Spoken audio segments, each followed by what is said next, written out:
Hey everyone, welcome to the channel. Today we are going to discuss vision IAS monthly current affair of February month. ठीक है, तो Feb में जितने news हैं vision आयस के मंथली करंट अफेयर से उतने न्यूज़ हम कवर करेंगे. तो उसके पहले मैंने पॉलिटी और इंटरनेशनल रिलेशन जो है वो कवर कर लिया है.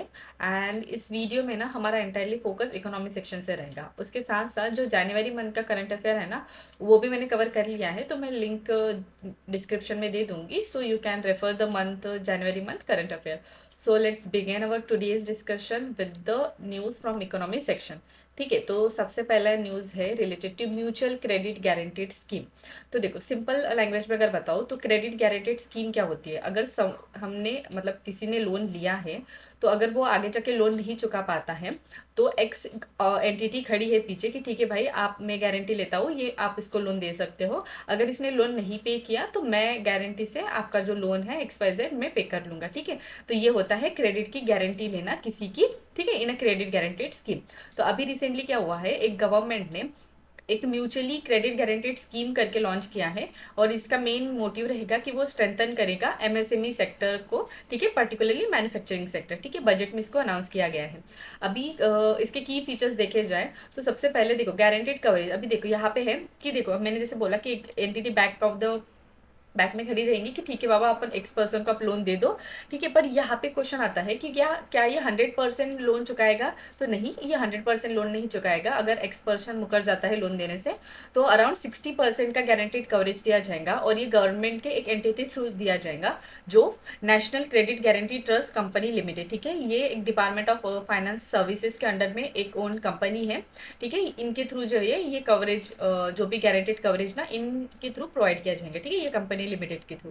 ठीक है, और ये जो लोन है ना, ठीक है, this loan will be offer to the member lending institution. अभी मेंबर लेंडिंग इंस्टीट्यूशन कौन है, ये एक ऐसे फाइनेंशियल इंस्टीट्यूशन है जैसे कि कमर्शियल बैंक हो गया, ठीक है, NBFCs हो गया, और ये सारे ना रजिस्टर रहेंगे under register with this limited. Okay, national credit guarantee trust company limited under this scheme. ठीक है, इनके थ्रू ये दिया जाएगा. अब आता है एलिजिबल कौन है स्कीम के लिए. तो जो भी MSME है जिन्होंने रजिस्टर किया हो उद्यम पोर्ट रजिस्ट्रेशन में, ठीक है, वो उन सारों को जो है इस स्कीम का बेनिफिट मिल सकता है. उसके साथ साथ non performing asset with any lender. ठीक है, ये भी क्राइटेरिया को देखा गया है. उसके साथ साथ minimum 75% of the project cost जो है that will be for the equipment as well as the machineries available रहेंगी 4 साल के लिए और until the 7 lakh crore in the guarantees that are been issued. ये हो गया ड्यूरेशन का टाइम.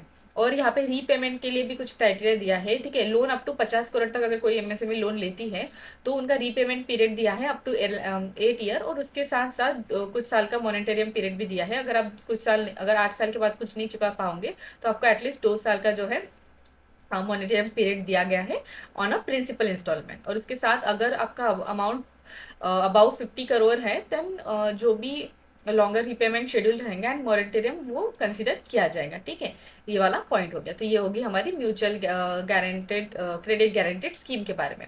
अब कुछ की फीचर्स रिसेंटली जो बजट में अनाउंस किए गए हैं. तो देखो सबसे पहला है कि जो MSME का क्लासिफिकेशन था उसको चेंज किया गया है.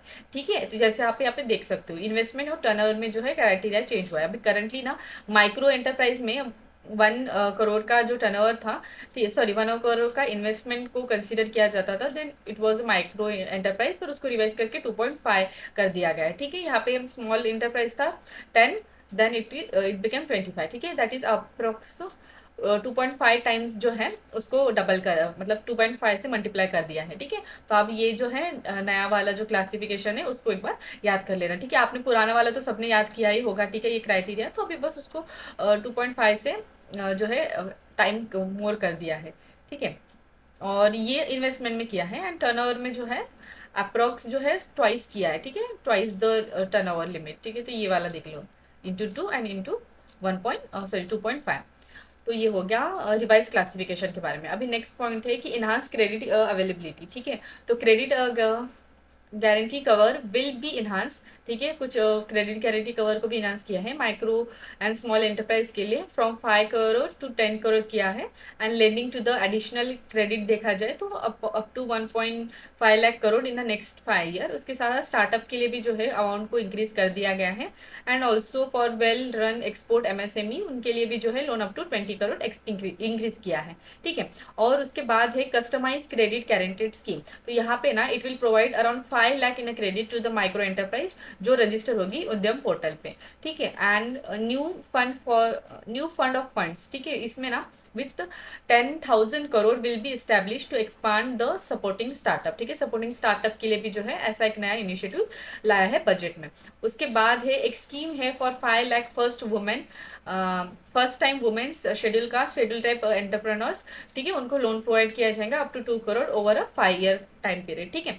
तो ये वाला हो गया सारे जो भी नए मेजर्स अनाउंस किए गए हैं बजट में रिलेटेड टू एमएसएमई, ठीक है। अब देखते हैं नेक्स्ट। देखो अभी एमएसएमई का सिग्निफिकेंस क्या है, तो देखो सबसे पहला एमएसएमई ना अराउंड 30% कॉन्ट्रीब्यूट करती है जीडीपी का, एंड अराउंड 36% कॉन्ट्रीब्यूट करती है manufacturing outcome. So they played an immense role in our GDP contribution, ठीक है। एम्प्लॉयमेंट की अगर बात देखें तो इंडिया में अराउंड 1 करोड़ रजिस्टर्ड एमएसएमई है और नियरली 7.5 करोड़ पीपल को वो एम्प्लॉयमेंट प्रोवाइड करती है। So big role in employment generation also, ठीक है।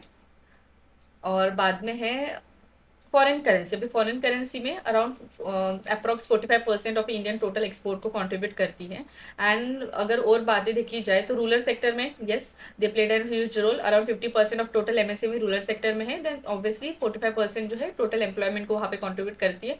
उसके साथ साथ रिड्यूस दिस एम्प्लॉयमेंट, ओके। अब इसका इस एम्प्लॉयमेंट का मीनिंग क्या होता है, ऐसी सिचुएशन आती है कभी कभी जहाँ पे more people are employed than a job required, ठीक है। कभी कभी ना जॉब की जितने पोजीशन होती है, अगर 2 पोजीशन हो पर अगर 20 सीट्स हो पर वो एम्प्लॉयमेंट जो है बट मोर पीपल को एम्प्लॉयमेंट प्रोवाइड करती है, ठीक है। इस टाइप की सिचुएशन अराइज जब होती है उसको हम डिस्कस एम्प्लॉयमेंट बोलते हैं, ठीक है। देखो यहाँ पे when more people are employed then the required for certain jobs और सर्टन स्किल, ठीक है, then this is also called as a hidden unemployment और अ लेबर हॉर्डिंग, ठीक है, Harding.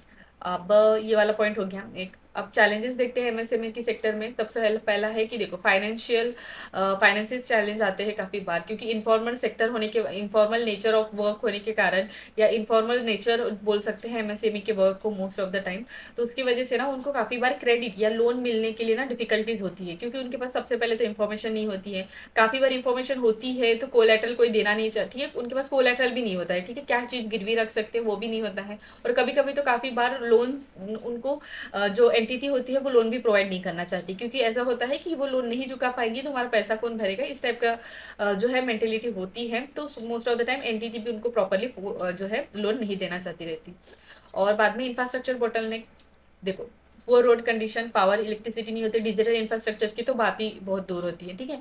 Delay in payment because many a time क्या होता है, large number of MSME they use to cater a large industries and both private sector हो या private sector हो या पब्लिक सेक्टर हो, दोनों ही केस में ना उनको काफी बार पेमेंट में डिले आता है। दस उनका कैश फ्लो बोल सकते हैं, cash flow and working capital भी इम्पैक्ट करता है हमेशा ही, ठीक है। रेगुलेटरी एंड कंप्लायंस बर्डन, ठीक है, compliance on tax, labour laws या फ्रीक्वेंट पॉलिसीज चेंज जो है कहीं ना कहीं उनके ऑपरेशनल डिफिकल्टीज को इंक्रीज करती है, अफेक्ट करती है प्रोडक्टिविटी एंड कॉम्पिटेटिवनेस, क्या टेक्नोलॉजी का लिमिटेशन होना, ठीक है, उनकी प्रोडक्टिविटी और कॉम्पिटेटिवनेस को इम्पैक्ट करती है। एक्सपोर्ट इशू में भी दिखाया गया है कि कभी कभी ना काफ़ी सारे एमएसएमई में ना इंफ्रास्ट्रक्चर प्रॉपर नहीं होता, कभी कभी तो ऐसा भी होता है lack of environment social and governance report by various MSME has impacted the export competitiveness. So this are certain challenges which are being faced by the MSME sector. अब कुछ इनिशिएटिव्स देखते हैं। तो सबसे पहला एक है टीम इनिशिएटिव, ठीक है, trade enablement and marketing initiative, ठीक है। इसका मेजर एम है कि जो भी माइक्रो एंड स्मॉल एंटरप्राइज है उनको ना ई कॉमर्स प्लेटफॉर्म प्रोवाइड करना, ठीक है।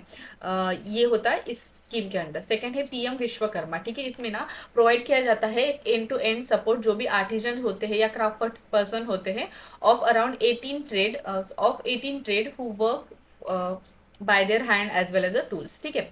उसके बाद है self reliant India fund scheme, ठीक है, ये मिनिस्ट्री ऑफ एमएसएमई के अंडर में एक स्कीम है जहाँ पे इक्विटी फंडिंग प्रोवाइड की जाती है ऐसे एमएसएमईज को जिसके पास मतलब हम बोल सकते हैं उनके पास पोटेंशियल है कि वो आगे जाके एक बड़ी यूनिट पे ग्रो कर सकती है। उसके बाद है पब्लिक प्रोक्यूरमेंट पॉलिसी, इसमें अराउंड मैंडेटरी मतलब मैंडेट है कि 25% ऑफ एनुअल प्रोक्यूरमेंट किया जाएगा by the central ministry from those those small and micro enterprise, okay.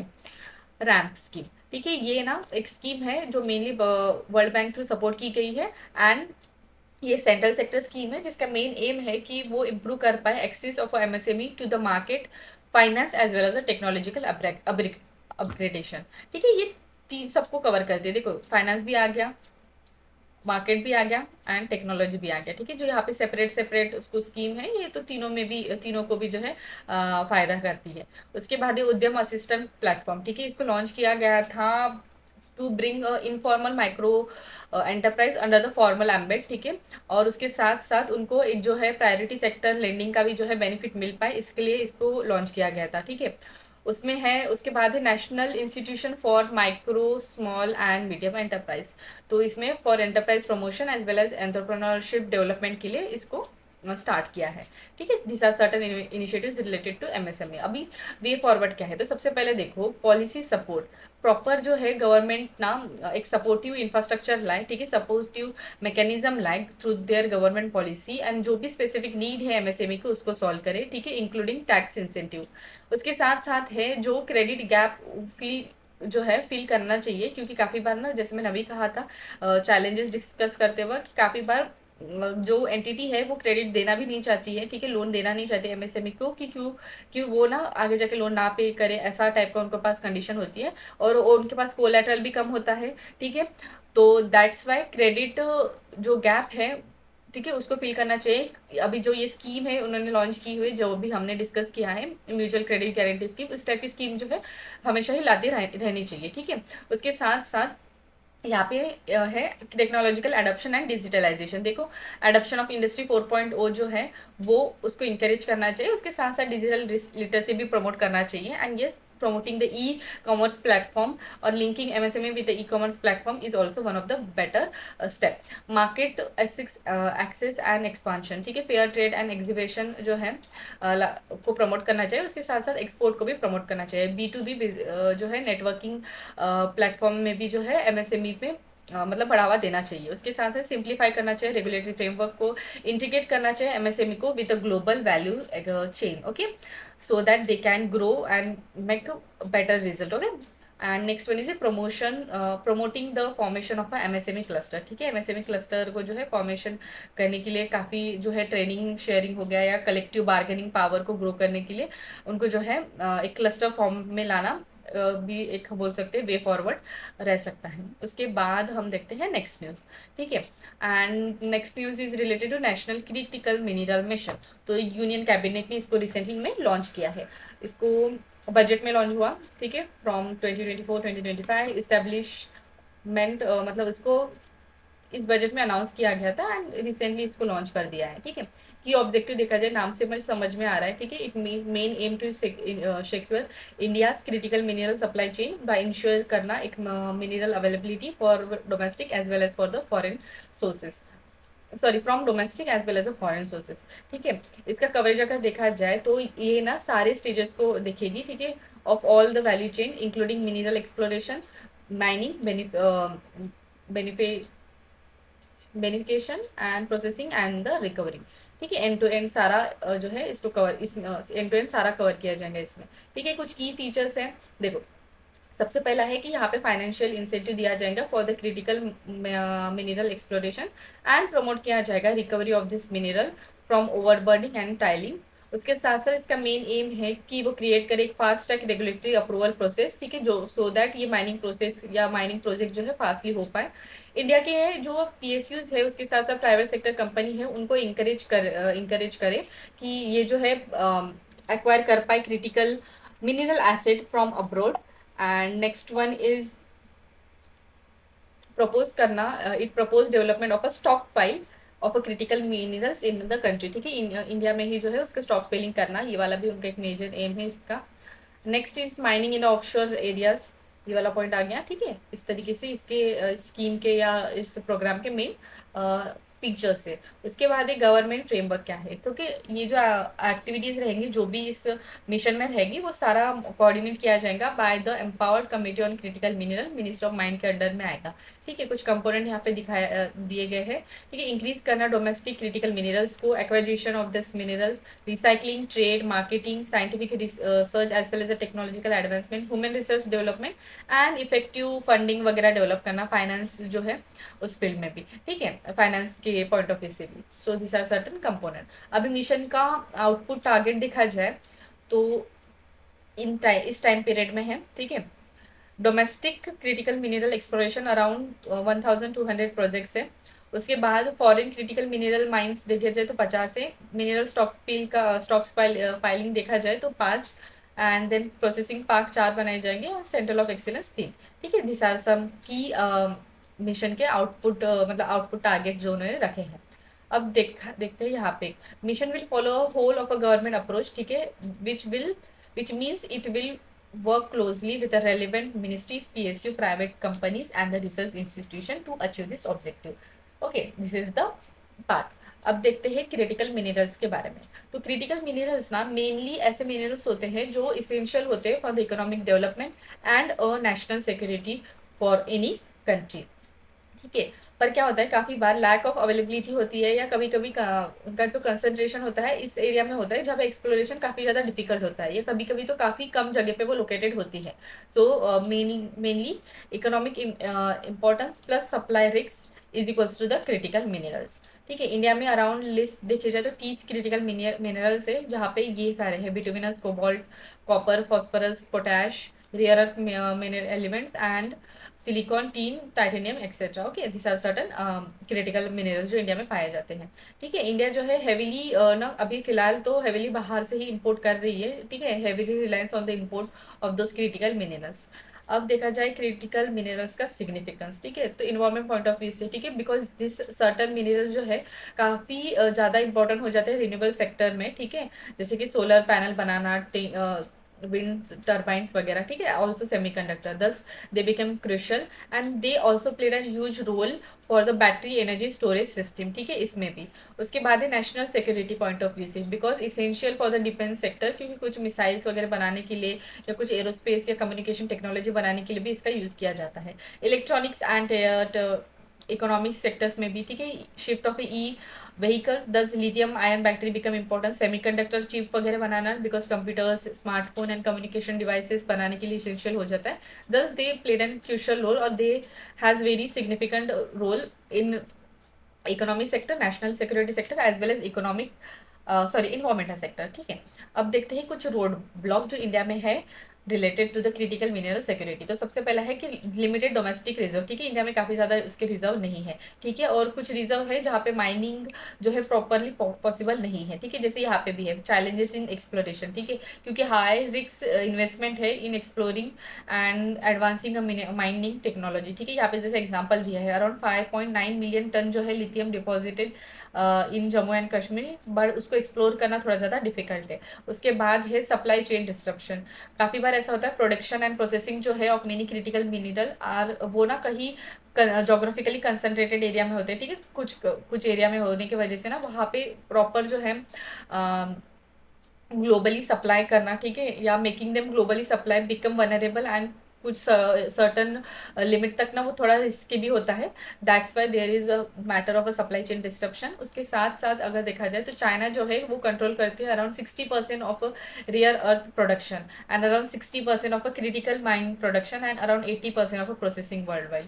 सो ये एक पॉइंट आ गया यहाँ पे मेंशन है। एंड इन 2024 चाइना ने बैन किया है export of certain type of metals, okay, minerals. And उसके बाद है कि democratic republic of Congo nearly support supply करती है 70% of world cobalt and but political instability had lead to the disruption in a.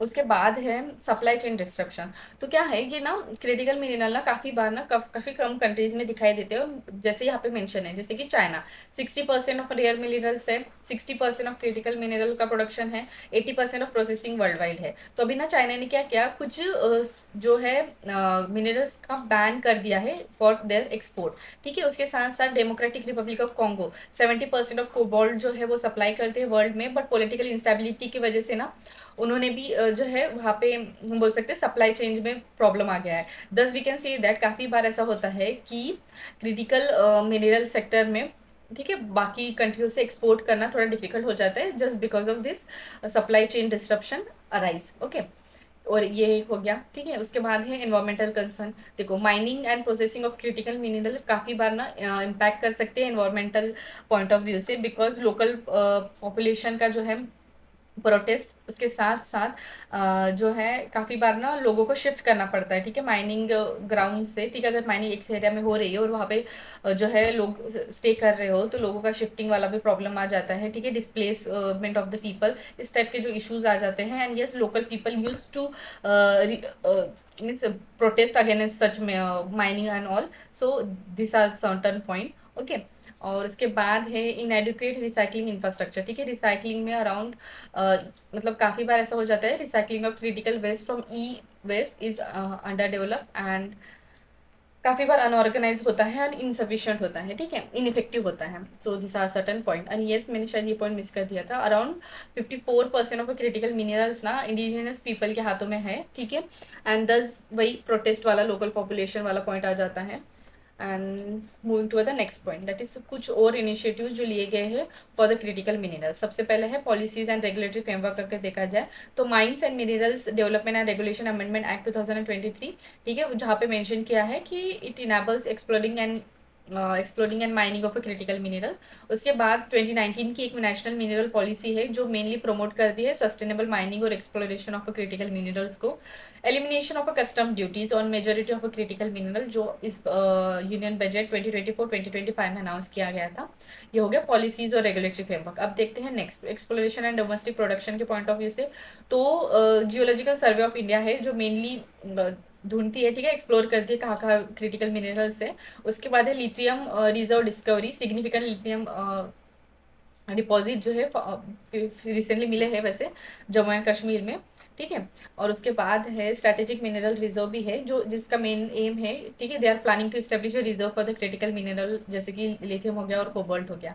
उसके बाद देखते हैं कुछ इंटरनेशनल कोलैबोरेशन, उसमें है खनिज विदेश इंडियन लिमिटेड, ओके, 2019 में एक जॉइंट वेंचर है मिनिस्ट्री ऑफ माइंस का, जिसका मेन एम है कि वे एक्वायर करे क्रिटिकल मिनरल्स ग्लोबली, ठीक है। एंड ये जो है KABIL they has been engage with the country, जैसे कि अर्जेंटीना हो गया, ऑस्ट्रेलिया हो गया। उसके बाद है मिनरल सिक्योरिटी पार्टनरशिप, ठीक है। इंडिया हैज़ रिसेंटली नहीं बोल सकते, India has join with US lead initiative कि वो इंश्योर कर पाए एक critical mineral supply chain in 2023, ठीक है। ये हो गया सारे डिफरेंट मेजर्स जो लिए गए हैं, ठीक है। What are the strategy can India adopt in a long run for critical mineral security. तो सबसे पहला है कि डोमेस्टिक जो है क्रिटिकल मिनरल प्रोडक्शन पे ध्यान देना चाहिए, ठीक है। और उसके साथ साथ एक्सप्लोर करना चाहिए alternative mechanism to attract more private investment in such a mining, okay. उसके बाद है पब्लिक एंड प्राइवेट इन्वेस्टमेंट दोनों का कोलैबोरेशन भी जो है it can act as a better one, okay. उसके बाद है developing a domestic processing capability, ठीक है। फाइनेंशियल इंसेंटिव प्रोवाइड करना, टैक्स ब्रेक या अदर पॉलिसी सपोर्ट जो है वो इंकरेज करना चाहिए, so that private sector as well as public sector company जो है वो इन्वेस्ट करे इन प्रोसेसिंग यूनिट। उसके बाद है स्पेशल इकोनॉमिक जोन, ठीक है, they should focus on the critical mining exploration, ठीक है। उसके बाद है रोबस्ट ग्लोबल कॉपरेशन, ठीक है, ग्लोबल लेवल पे कॉपरेशन होना चाहिए। Next, development of a comprehensive critical mining strategy, ठीक है, एक प्रॉपर स्ट्रैटेजी होना चाहिए जहाँ पे सप्लाई चेन के रिस्क, उसके साथ साथ domestic policy regime and sustainability तीनों पे ध्यान देना चाहिए। एक पीरियोडिक डिटेल असिस्टमेंट, उसके साथ साथ e waste recycling facilities and diversifying import sources, ठीक है, इन सारी बातों का ध्यान रखना चाहिए, ठीक है, एक कंप्रेहेंसिव स्ट्रैटेजी बनाना चाहिए। And role of a state government पे भी जो है वर्क करना चाहिए, because state government can act as a major game changer while such project, okay. This are certain long term strategy. Conclusion, भाई सिक्योर करो critical mineral is crucial for the economic growth, energy transition and national security, so strengthening domestic जो mining है, recycling वगैरह वगैरह करना चाहिए, एक strategy proper लानी चाहिए। This are the conclusion point.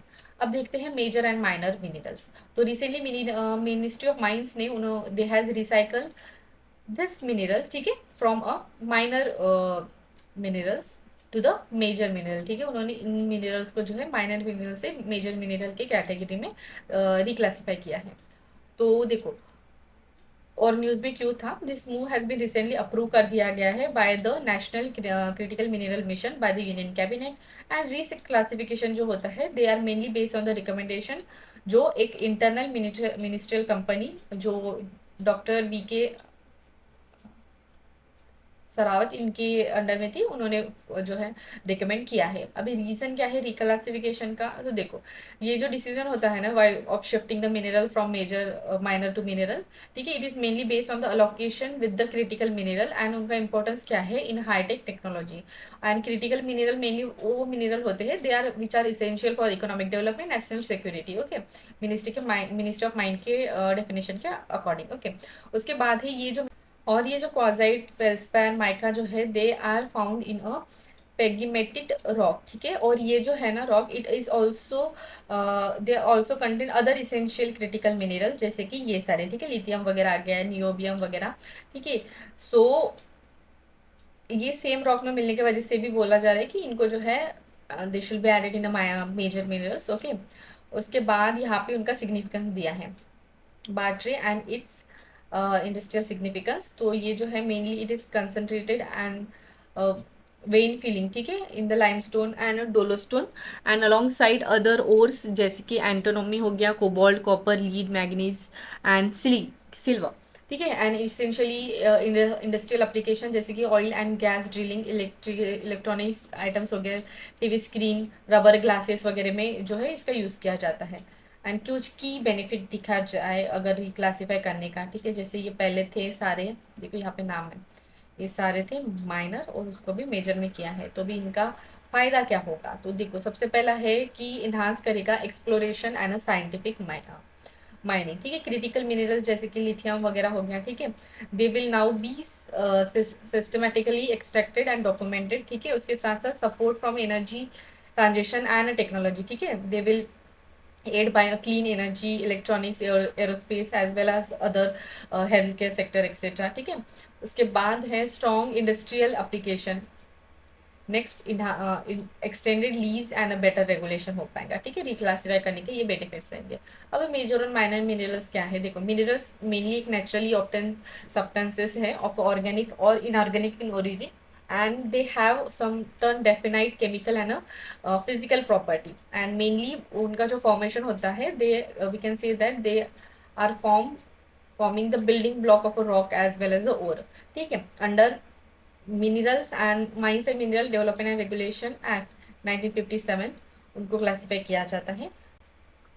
उसके बाद माइनर मिनरल्स, अभी माइनर मिनरल क्या होते हैं, मेनली ना ये एक building stone, gravel, ordinary clay या ऑर्डिनरी सैंड्स होते हैं, और कुछ ऐसे मिनरल्स होते हैं जो सेंट्रल गवर्नमेंट थ्रू डिक्लेयर किए जाते हैं कि वो माइनर मिनरल है। उसके बाद है major, major include all the mineral जो माइनर नहीं है, ठीक है। ये हो गया मेजर और माइनर मिनरल के बारे में। अब देखते हैं फ्रेमवर्क फॉर गवर्नेंस, तो देखो सबसे पहले है कि लीगल फ्रेमवर्क, जैसे अभी हमने देखा ये 1957 का एक्ट, और उसमें ना एक पॉइंट याद रखना, primarily govern all the mining sector except petroleum and natural gas, ठीक है, पेट्रोलियम एंड नेचुरल गैस इस एक्ट के अंडर नहीं आती है। और गवर्नमेंट इंडिया ने ना कुछ और एडिशनल लॉज या रूल्स भी फ्रेम किए हैं, जैसे यहाँ पे मेंशन है मिनरल कंसेंसस रूल 1960, यहाँ पे atomic and minor mineral included नहीं है, ये बात याद रखना। Mineral conservation and development trade rule यहाँ पे है 1988 के। अब role of state government in mine exploration देखा जाए तो ये जो हमने एक्ट देखा ना 1957 का, उसी के अंडर में स्टेट गवर्नमेंट को भी पावर दी गई है to make a rule for a minor mineral. उसके साथ साथ they also empowered state government to prevent illegal mining, transportation and storage of a mineral, and mandated the state government कि वो इस्टेब्लिश करें mineral foundation trust in every district to affected by the mining operation, ठीक है। ये हो गया कुछ role of a state government, ठीक है। और यहाँ पे सेक्शंस मेंशन नहीं है, वो इतना इंपॉर्टेंट नहीं है, बस इतना याद रखना कि स्टेट गवर्नमेंट को भी कुछ पावर है related to mining operation, okay. So next news है प्राइम मिनिस्टर धन दयान कृषि योजना। तो देखो क्या हुआ है, इसको बजट में इस साल में लॉन्च किया है। तो देखो क्या है, पहले ना एक एस्पिरेशनल डिस्ट्रिक्ट का प्रोग्राम था, ठीक है, आपको काफ़ी बच्चों को तो पता ही होगा। तो ये नीति आयोग का इनिशिएटिव था in collaboration with the state government. यहाँ पे अराउंड कुछ डिस्ट्रिक्ट्स को, ऐसे अंडर डेवलप्ड डिस्ट्रिक्ट्स को आइडेंटिफाई किया गया था, एंड उनके यहाँ पे जो है एक हेल्दी कॉम्पिटिटिवनेस जो है स्पिरिट बढ़ाने के लिए कुछ रैंकिंग उनको दी गई थी, ठीक है। 5 ब्रॉड क्राइटेरिया थे जहाँ पे ये मेंशन है, ठीक है, health and nutrition, education, agriculture and water resource, financial inclusion, skill development and infrastructure, ठीक है। इनके बेसिस पे रैंकिंग देके एंड दस एज उनकी रैंकिंग दी जा रही थी, तो एक हेल्दी कॉम्पिटिशन उनके बीच में डेवलप हुआ था। एंड यस, डिफरेंट लेवल पे, जैसे कि यहाँ पे कन्वर्जन सेंट्रल एंड स्टेट का, collaboration central state level nodal officers का, and competition among the district, ठीक है। ऐसे जो है मेजर्स लेके, ठीक है, ऐसे सारा कोलैबोरेट करके जो है इन डिस्ट्रिक्ट पे वर्क किया गया था, एंड उनके जो है बेटर रिजल्ट दिखाई दिए, ठीक है। और उसी का जो है उसी से मोटिवेट होके गवर्नमेंट ने इस स्कीम को लाया है, ठीक है। यहाँ पे ना उसी की तरह अराउंड 100 डिस्ट्रिक्ट को जो है आइडेंटिफाई किया जाएगा, जिसमें लो productivity, moderate crop intensity and below average credit parameter, ठीक है, ये वाले जो इश्यूज हैं, ठीक है, ये अगर जो डिस्ट्रिक्ट्स में है उन पे फिर बाद में ध्यान देके जो है प्रॉपर रिजल्ट जो है हम पॉजिटिव रिजल्ट देने का गवर्नमेंट ने सोचा है। जैसे यहाँ पे प्रॉपर एक रैंकिंग वगैरह देके जो है हेल्दी कॉम्पिटिशन डेवलप करके जो भी इम्प्रूव किया है, ठीक है, उन डिस्ट्रिक्ट्स में, उसी की तरह जो एग्रीकल्चर के फील्ड में इन सारा पैरामीटर को देख के इन पैरामीटर में जो है प्रॉपर इंक्रीमेंट के लिए गवर्नमेंट ने इस स्कीम को लॉन्च किया है, ठीक है। यहाँ पे भी जैसे मेंशन है, this programme is on the line of aspirational district programme, जो लॉन्च हुआ था 2018 में, ठीक है। Budget document will not be provided as separate allocation for this scheme, ये बिग पॉइंट यहाँ पे मेंशन किया है। सो इम्प्लीमेंटेशन स्ट्रेटेजी देकर देखा जाए तो ये प्रोग्राम जो है it will be executed in the partnership with the state government, and mainly इसमें ना फोकस किया जाएगा on converging of a existing scheme, ठीक है। सेपरेट पैसे नहीं आएंगे, कन्वर्जिंग स्कीम वाले जो है मतलब स्कीम को कन्वर्ज करके जो एग्जिस्टिंग स्कीम है वहीं से फिर पैसे वगैरह साइड मैनेज किया जाएगा, ठीक है। डाटा बैंक यहाँ पे देखा जाए तो अराउंड 80% ऑफ एग्रीकल्चर कंट्रीब्यूट करता है इंडिया के जीवीए को, ठीक है। And 46.1% of production engage in agriculture and sorry population engage in agriculture and allied activity. First rank पे अगर देखा जाए तो मिल्क, पर्सेस, स्पाइसेस जो है production in the world India, and second rank पे अगर देखा जाए तो in production of fish, fruits, vegetable, tea वगैरह, ठीक है। तो this is the data related to agriculture. कुछ ऑब्जेक्टिव देखा जाए स्कीम का, एग्रीकल्चर प्रोडक्टिविटी को इनहांस करना, एडप्ट करना है क्रॉप डाइवर्सिफिकेशन और sustainable agriculture strategy, and augment करना एक post harvest storage at a panchayat level as well as at a block level, improve करना agriculture facilities and long term and short term credit facilities पे भी ध्यान देना। Agriculture in India देखा जाए तो agriculture act as a major backbone, ठीक है। जैसे अभी हमने देखा कि अराउंड 46.1% पॉपुलेशन जो है इन सेक्टर्स में है, and thus we can say that they played an major crucial role, ठीक है। एंड एग्रीकल्चर प्रोडक्शन यील्ड अगर देखा जाए displays high level of production, ठीक है। एग्रीकल्चर यील्ड जो है it is much lower in most of the crop as compare to other countries. और उसके बाद यहाँ पे एग्जाम्पल भी दिया है, India yield rice yield stand around इतना per KG compare to the global average. Wheat yield अगर देखा जाए तो इतना है, ठीक है, per hectare lower to the global average. तो ये पॉइंट हो गया। उसके बाद कुछ की रीजन देखे जाए ऑफ लो प्रोडक्टिविटी, तो सबसे पहला है कि स्मॉल और फ्रेगमेंटेड लैंड होल्डिंग है, ठीक है। एवरेज साइज जो है इंडिया का इंडिया में अराउंड 0.74 हेक्टर ही है, ठीक है, नाबार्ड के इंफॉर्मेशन के अकॉर्डिंग। सो फ्रेगमेंटेड सेक्टर में ना काफ़ी बार ऐसा हो जाता है कि मैकेनाइजेशन या इरिगेशन फैसिलिटी प्रोवाइड करना डिफिकल्ट हो जाता है, and thus we can say that this can act as a मतलब रीजन जो लोअर प्रोडक्टिविटी को कंट्रीब्यूट करता हो। And next is the dependence of a monsoon, ठीक है। हाईली ना इंडिया में ना मानसून डिपेंडेंट एग्रीकल्चर होता है रादर देन इरिगेशन, ठीक है। सो ये वाला एक पॉइंट आ गया। उसके बाद पुअर इरिगेशन फैसिलिटी, अगर कहीं पे इरिगेशन का यूज़ भी करते होंगे तो प्रॉपरली इरिगेशन फैसिलिटीज़ नहीं है। Around 40% of a net sown area it is expected to remain a rain field, ठीक है। And this is one of the point for low productivity in agriculture sector. बाद में है low use of a technological modern technology, ठीक है। काफ़ी बार ना लिमिटेड एक्सेस है हाई यील्ड सीड का, फर्टिलाइजर का, ऑल्सो मशीनरीज का भी। So they we can say that they can act as a factor for the low productivity.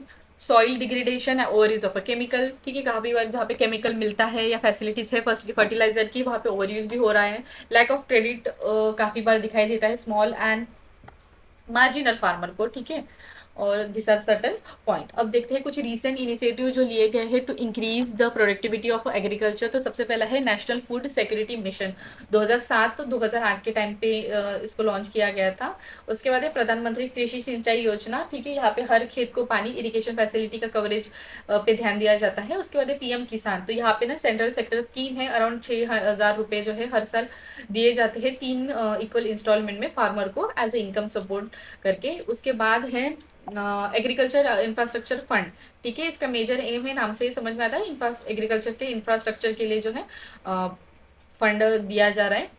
और इसमें ना इसके बाद है एमएसपी इन्हांसमेंट, ठीक है, गवर्नमेंट ने एमएसपी भी जो इन्हांस की है इन सर्टन जो है क्रॉप, जैसे यहाँ पे मेंशन है government has increase MSP for all the mandate kharif rabi and other commercial crop.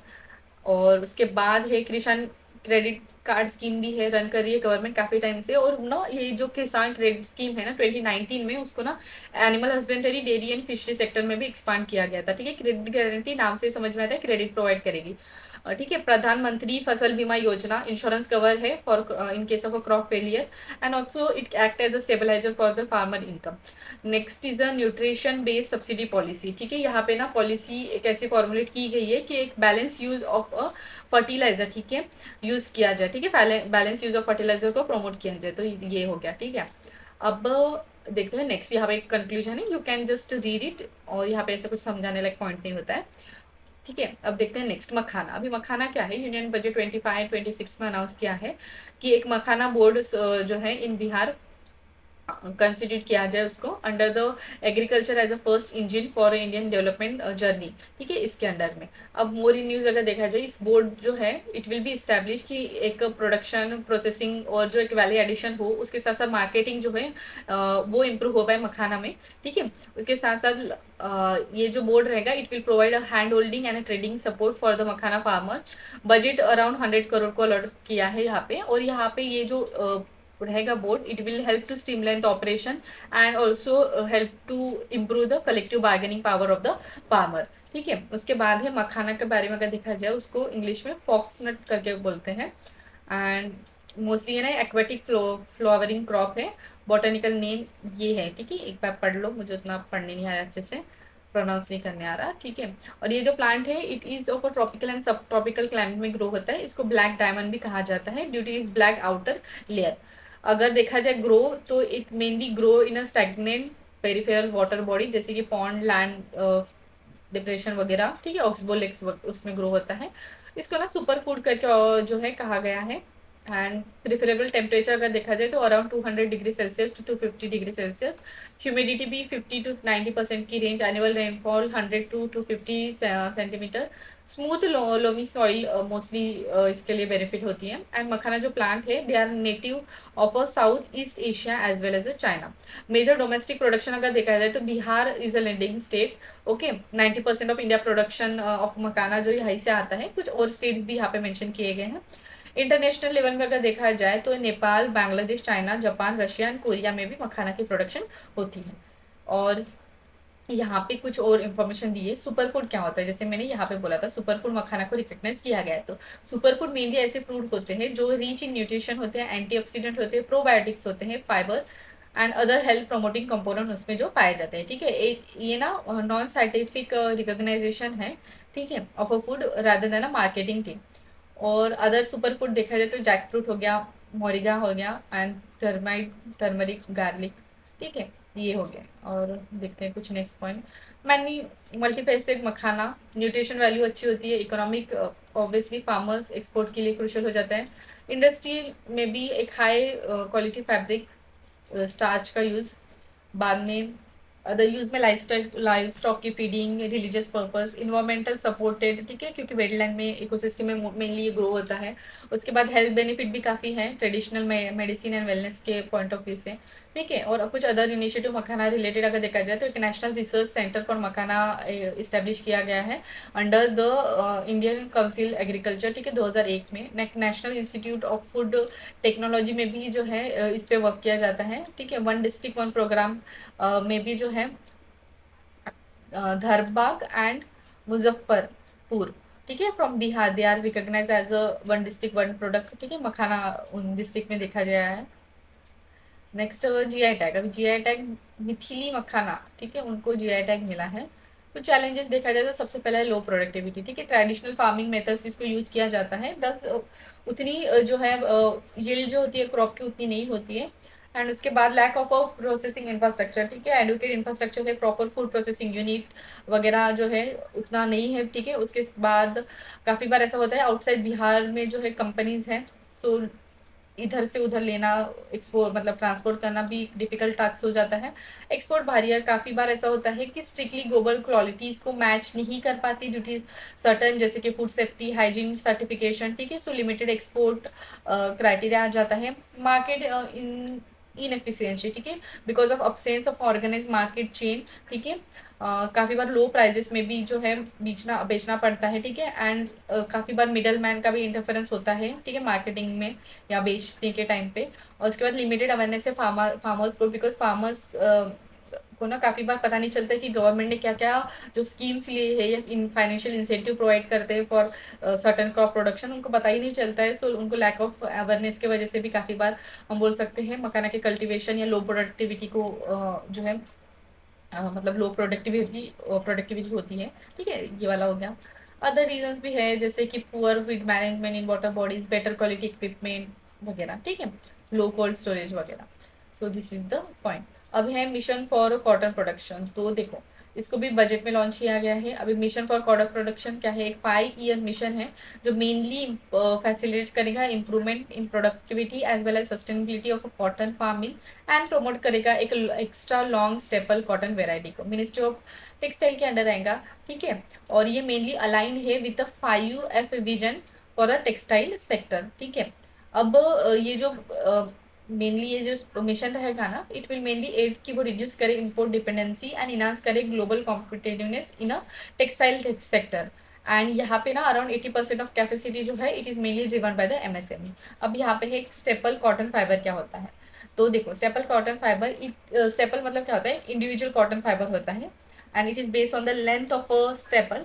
And cotton का अगर क्लासिफिकेशन देखा जाए इसके बेसिस पे, ठीक है, ये लॉन्ग है, शॉर्ट है, मीडियम रेंज है, ये सारा ये रेंज में जो स्टेपल बैठता है उसको उस कैटेगरी में जो है कैटेगरीज में फॉलो होता है, ठीक है। और ये ना mainly it is a premium cotton variety, ये वाला जो है एक्स्ट्रा कॉटन स्टेपल जो यहाँ पे जिसको प्रमोट करने की बात की गई है वो एक्स्ट्रा या प्रीमियम क्वालिटी का कॉटन होता है, cultivate in around 10% of cotton area and contribute करता है 4% ऑफ ग्लोबल प्रोडक्शन को, ठीक है। Karnataka is one of the leading state, Tamil Nadu and Madhya Pradesh other state. Need of such mission Q, सबसे पहला है कि स्टैगनेंट प्रोडक्टिविटी, काफ़ी बार ना कॉटन की प्रोडक्टिविटी ना स्टैगनेंट स्टेज पे दिखाई देती है, ठीक है। देखो यहाँ पे जैसे मेंशन किया है data, cotton yield was around this much इस साल, उसके बाद इतना ही बड़ा है अराउंड दिस साल, ठीक है, अराउंड एक्सप्रोक्स सिमिलर बोल सकते हैं, ठीक है, ज़्यादा कुछ इतना इंक्रीमेंट हुआ नहीं है। रेनफीड क्रॉप है, ठीक है, मेजोरिटी ऑफ कॉटन जो है ना it is a rainfed area in central and southern state, ठीक है। अप्रोक्सीमेट 67% ऑफ इंडियन कॉटन जो है रेनफीड एरिया में से ही निकलता है एंड अराउंड 33% जो है इरिगेटेड लैंड से। पेस्ट काफ़ी बार जैसे कि पिंक बॉलवर्म, ठीक है, वाइट फ्लाई वगैरह, काफ़ी बार जिसकी वजह डिजीजेस की वजह से जो है या फ्लाइज की वजह से या पेस्ट की वजह से जो है क्रॉप प्रोडक्शन में जो है दिक्कतें आती हैं। अनस्टेबल प्राइजेस, काफ़ी बार ना वाइल्ड फ्लक्चुएशन दिखाई देता है कॉटन के प्राइजेस को, या काफ़ी बार ऐसा भी होता है मार्केट इंफ्रास्ट्रक्चर वगैरह काफ़ी कम होता है, ये वाला एक नेगेटिव पॉइंट हो गया। 10 certain type of mission are needed. अभी यहाँ पे जो ऊपर 5F बोला था, ठीक है, वो क्या है, सबसे पहला है फार्म जहाँ से एग्रीकल्चर या रॉ प्रोडक्शन निकलता है, मटेरियल निकलता है, उसके बाद फाइबर ट्रांसफॉर्म करना रॉ मटेरियल को फाइबर में, उसके बाद फैक्ट्री में भेजना वीविंग वगैरह करने के लिए, फैशन के लिए बाद में क्लोथ वगैरह डिज़ाइन करना एंड सम मटेरियल जो है उसको एक्सपोर्ट करना या ग्लोबल लेवल पे डिस्ट्रीब्यूट करना। So this are the 5F। अब देखते हैं cotton production productivity and consumption in India. तो India rank first in a cottage acreage and around 40% of world. Production region देखा जाए नॉर्थ में पंजाब हरियाणा राजस्थान, सेंट्रल में गुजरात महाराष्ट्र एंड मध्य प्रदेश, साउथ में भी Telangana Andhra Pradesh and Karnataka. India rank second in the cotton production, estimate कर रहा है इतना सारा, ठीक है, ये डाटा। और उसके बाद अराउंड 23.83% जो है वर्ल्ड के प्रोडक्शन को कंट्रीब्यूट करता है और 39 रैंक है ओवरऑल यील्ड के इसमें। एंड कंजप्शन अगर देखा जाए तो second largest consumption of cotton in the world, and less than 10% of total consumption of cotton in the India जो है it is imported by the textile industry. Significance देखा जाए तो economic significance because commercial crop है cotton and it is considered to be the white gold due to it economic significance. Contribute करता है to the forex reserve because it is one of the largest contributor to the Indian net foreign exchange in case of export। ठीक है, export potential around 30 lakh bells, that is 6% of world export contribute करता है। Livelihood provide करता है different cotton farmers को, और उसके साथ साथ जो भी कॉटन प्रोसेसिंग या ट्रेडिंग सेक्टर में भी होता है उनके लिए भी जो है एम्प्लॉयमेंट या लाइवलीहुड प्रोवाइड करने में हेल्पफुल है। ये हो गया सिग्निफिकेंस। अभी कॉटन का साइंटिफिक नेम, ये cotton is a soft puffy fibre, it is a shrub. ठीक है, ट्रॉपिकल एंड सब ट्रॉपिकल क्लाइमेट उसको लगता है। America, Egypt, Africa and India. 4 cotton के वेराइटीज़ हैं जो यहाँ पे मेंशन है ये। ठीक है, और India is reported the only country which grow all of the 4 cotton. ठीक है, ये चारों टाइप ऑफ कॉटन जो है Asian, Egyptian, American, upland cotton, ये सारे यहाँ पे ही ग्रो, मतलब इंडिया में ऐसी कंट्री है कि जहाँ पे ये सारे कॉटन ग्रो होते हैं। और देखा जाए बीटी कॉटन एक कंसेप्ट है। बीटी कॉटन मोस्टली ना एक जेनेटिकली मॉडिफाइड क्रॉप है and it is known as a BT cotton. Mainly it is develop by incorporating a gene from a bacteria bacillus thuringiensis, making it significant कि वो resist कर पाए bollworm को। And only GM crop जिसको अप्रूव किया गया था 2002 में and by the genetically engineering appraisal committee and जो ministry of environment, forest and climate change के अंडर रहती है for the commercial production. And Bollgard 1 and Bollgard 2 technology जो है वो मेनली फेमस है for developing a BT cotton.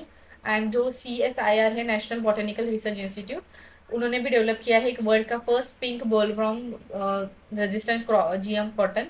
And yes, that's it. यहाँ पे उतना इंपॉर्टेंट पॉइंट नहीं है, बस ये है कि it is engineer novel insecticide gene जो डेमोन्स्ट्रेट करते हैं higher resistant to the pink bollworm and it also protect against other pests जो ये है। ठीक है, कॉटन लीफ वॉर्म वगैरह। So this is regarding BT cotton. अब देखो क्यों BT cotton, I think PYQ भी आ चुका है इस पे। एंड यस, ये वाला तो इस पे तो आया ही है डेफिनेटली। इन्वायरमेंट में जब हम पढ़ते हैं आपने देखा होगा कि जेनेटिकली इंजीनियरिंग अप्राइजल कम्युनिटी पे भी जो है PYQ आ चुका है। अब देखते हैं next, climate and soil requirement. तो देखो अराउंड इनका ना फेजेस में ये चलता है। जर्मिनेशन फेज के टाइम पे इतना टेम्परेचर लगता है, वेजिटेशन के टाइम पे इतना टेम्परेचर लगता है। इट कैन टॉलरेट टेम्परेचर अगर देखा जाए तो around 43 degree Celsius, but temperature must be below 21 degree Celsius in detrimental to the crop. Okay, next, least 121 free days चाहिए and 50 to 100 centimetre of rainfall. Warm and cooling nights are beneficial and large diurnal variation can also be the positive for the crop। Soil अगर देखा जाए तो cotton mainly used in variety of the soil जो well drained alluvial soil in the north, black clay soil पे भी grow हो जाती है, black and mixed black पे भी या red soil पे भी it can grow। उसके बाद है cotton semi tolerant to the salinity, sensitive है वाटर लॉगिंग को एंड वेल मेनली ना thus they use to prefer a well drain soil. ठीक है, and which is capable of retaining the moisture. Cropping season April to May north India में। ठीक है, and is delayed as we proceed toward the south. Other steps देखा जाए तो minimum support price for cotton. ठीक है, उसके बाद और एक है कि जो हमारी एक CACP है, ठीक है, मिनिस्ट्री ऑफ जो एग्रीकल्चर के अंडर में आते हैं, उन्होंने डिक्लेयर किया MSP for 2 basic variety of a fair average quality cotton and उसमें एक है medium staple length and a long staple length. ठीक है, ब्रांडिंग ऑफ इंडियन कॉटन अगर देखा जाए तो कस्तूरी कॉटन इंडिया ऐसा करके एक है। ठीक है, लॉन्च एट अटेंड जिसका मेजर एम है कि जो भी इंडिया में बनाए हुए कॉटन है, ठीक है, या लोकल फॉर वोकल जो है उसको प्रमोट करना। उसके बाद है मोबाइल ऐप भी है कॉटन अली करके, एक फार्मर फ्रेंडली ऐप है जो अवेयरनेस वगैरह पे ध्यान देता है। ठीक है, for in case of MSME cotton या बेस्ट फार्म प्रैक्टिसेस वगैरह को प्रमोट करने के लिए। टेक्नोलॉजिकल इंटरवेंशन अगर देखा जाए तो हाई डेंसिटी प्लांटिंग सिस्टम और उसके साथ साथ scientific assessment of quality processing of cotton in a modernise ginning and pressing factories, ठीक है, ये सारा आ जाता है। उसके बाद है अर्बन चैलेंज फंड, तो इसको भी बजट में लॉन्च किया है अभी। अर्बन चैलेंज फंड क्या है, मेनली इसमें ना अराउंड 1 लाख करोड़ जो है ये फंड है, ठीक है। इट मेनली इंकरेज स्टेट कि वो थिंक करें innovative toward attaining a sustainable urbanisation and redevelop करे development goal of existing city, ठीक है। एग्जिस्टिंग सिटी को रीडेवलप करना और अर्बनाइजेशन सस्टेनेबल हो, इस पे ध्यान देना, ठीक है। फंड जो है it will be implement and proposal for from city as a hub creativity creative redevelopment of cities and water है ना सैनिटेशन, ठीक है। फाइनेंशियल मैकेनिज्म देखा जाए तो up to 25% of a cost जो है ऑफ अ बैंकेबल प्रोजेक्ट रहेगा and at least 50% of a cost जो है it is funded from a bond हो गया या लैंड बैंक लोन वगैरह या पीपीपी थ्रूज एंड अराउंड 10,000 करोड़ जो है इस पे अलोकेट किए गए हैं। अभी देखते हैं नीड क्यों है इस टाइप के फंड की, ठीक है। सबसे पहले है कि राइजिंग अर्बन पॉपुलेशन, ठीक है। पहले कितना था 2001 में, अब देखो कितना बढ़ गया है, ठीक है। So catering the urban demand and making urbanisation sustainable it become important. Sustainability वाला पॉइंट यहाँ पे आ गया, ठीक है। Heat urban island effect ऐसा हो रहा है, ठीक है। उसके साथ साथ पॉपुलेशन बढ़ रहा है and major cities are still prone to water crisis, ठीक है। इन सारे क्राइसिस को डील करने के लिए certain type of fund is necessary. उसके बाद है सपोर्टिंग डेवलपमेंट प्रोजेक्ट, यहाँ पे proper development integration with the critical infrastructure वगैरह, ये वाला एक पॉइंट आ जाएगा। उसके बाद नेक्स्ट पॉइंट है ensuring absorption of available fund, ठीक है। इंश्योर करना availability of a diverted money कि वो प्रॉपरली चैनलाइज हो पाए और उसका डिलीवर जो है जिसमें मेन मोटिव के लिए किया मतलब मोटिव के लिए है वो हो पाए प्रॉपरली। उसके बाद नेक्स्ट है addressing issues with urban planning, ठीक है, because urban planning is in state subject as per the 12th schedule of the constitution और address deficit in a human resource because it is a major bottleneck as a state machinery की lack of a qualified urban planners है और the responsible for the urban planning and design, ठीक है। ये सारे reasons की वजह से इस टाइप के प्रोग्राम लाने की नीड है।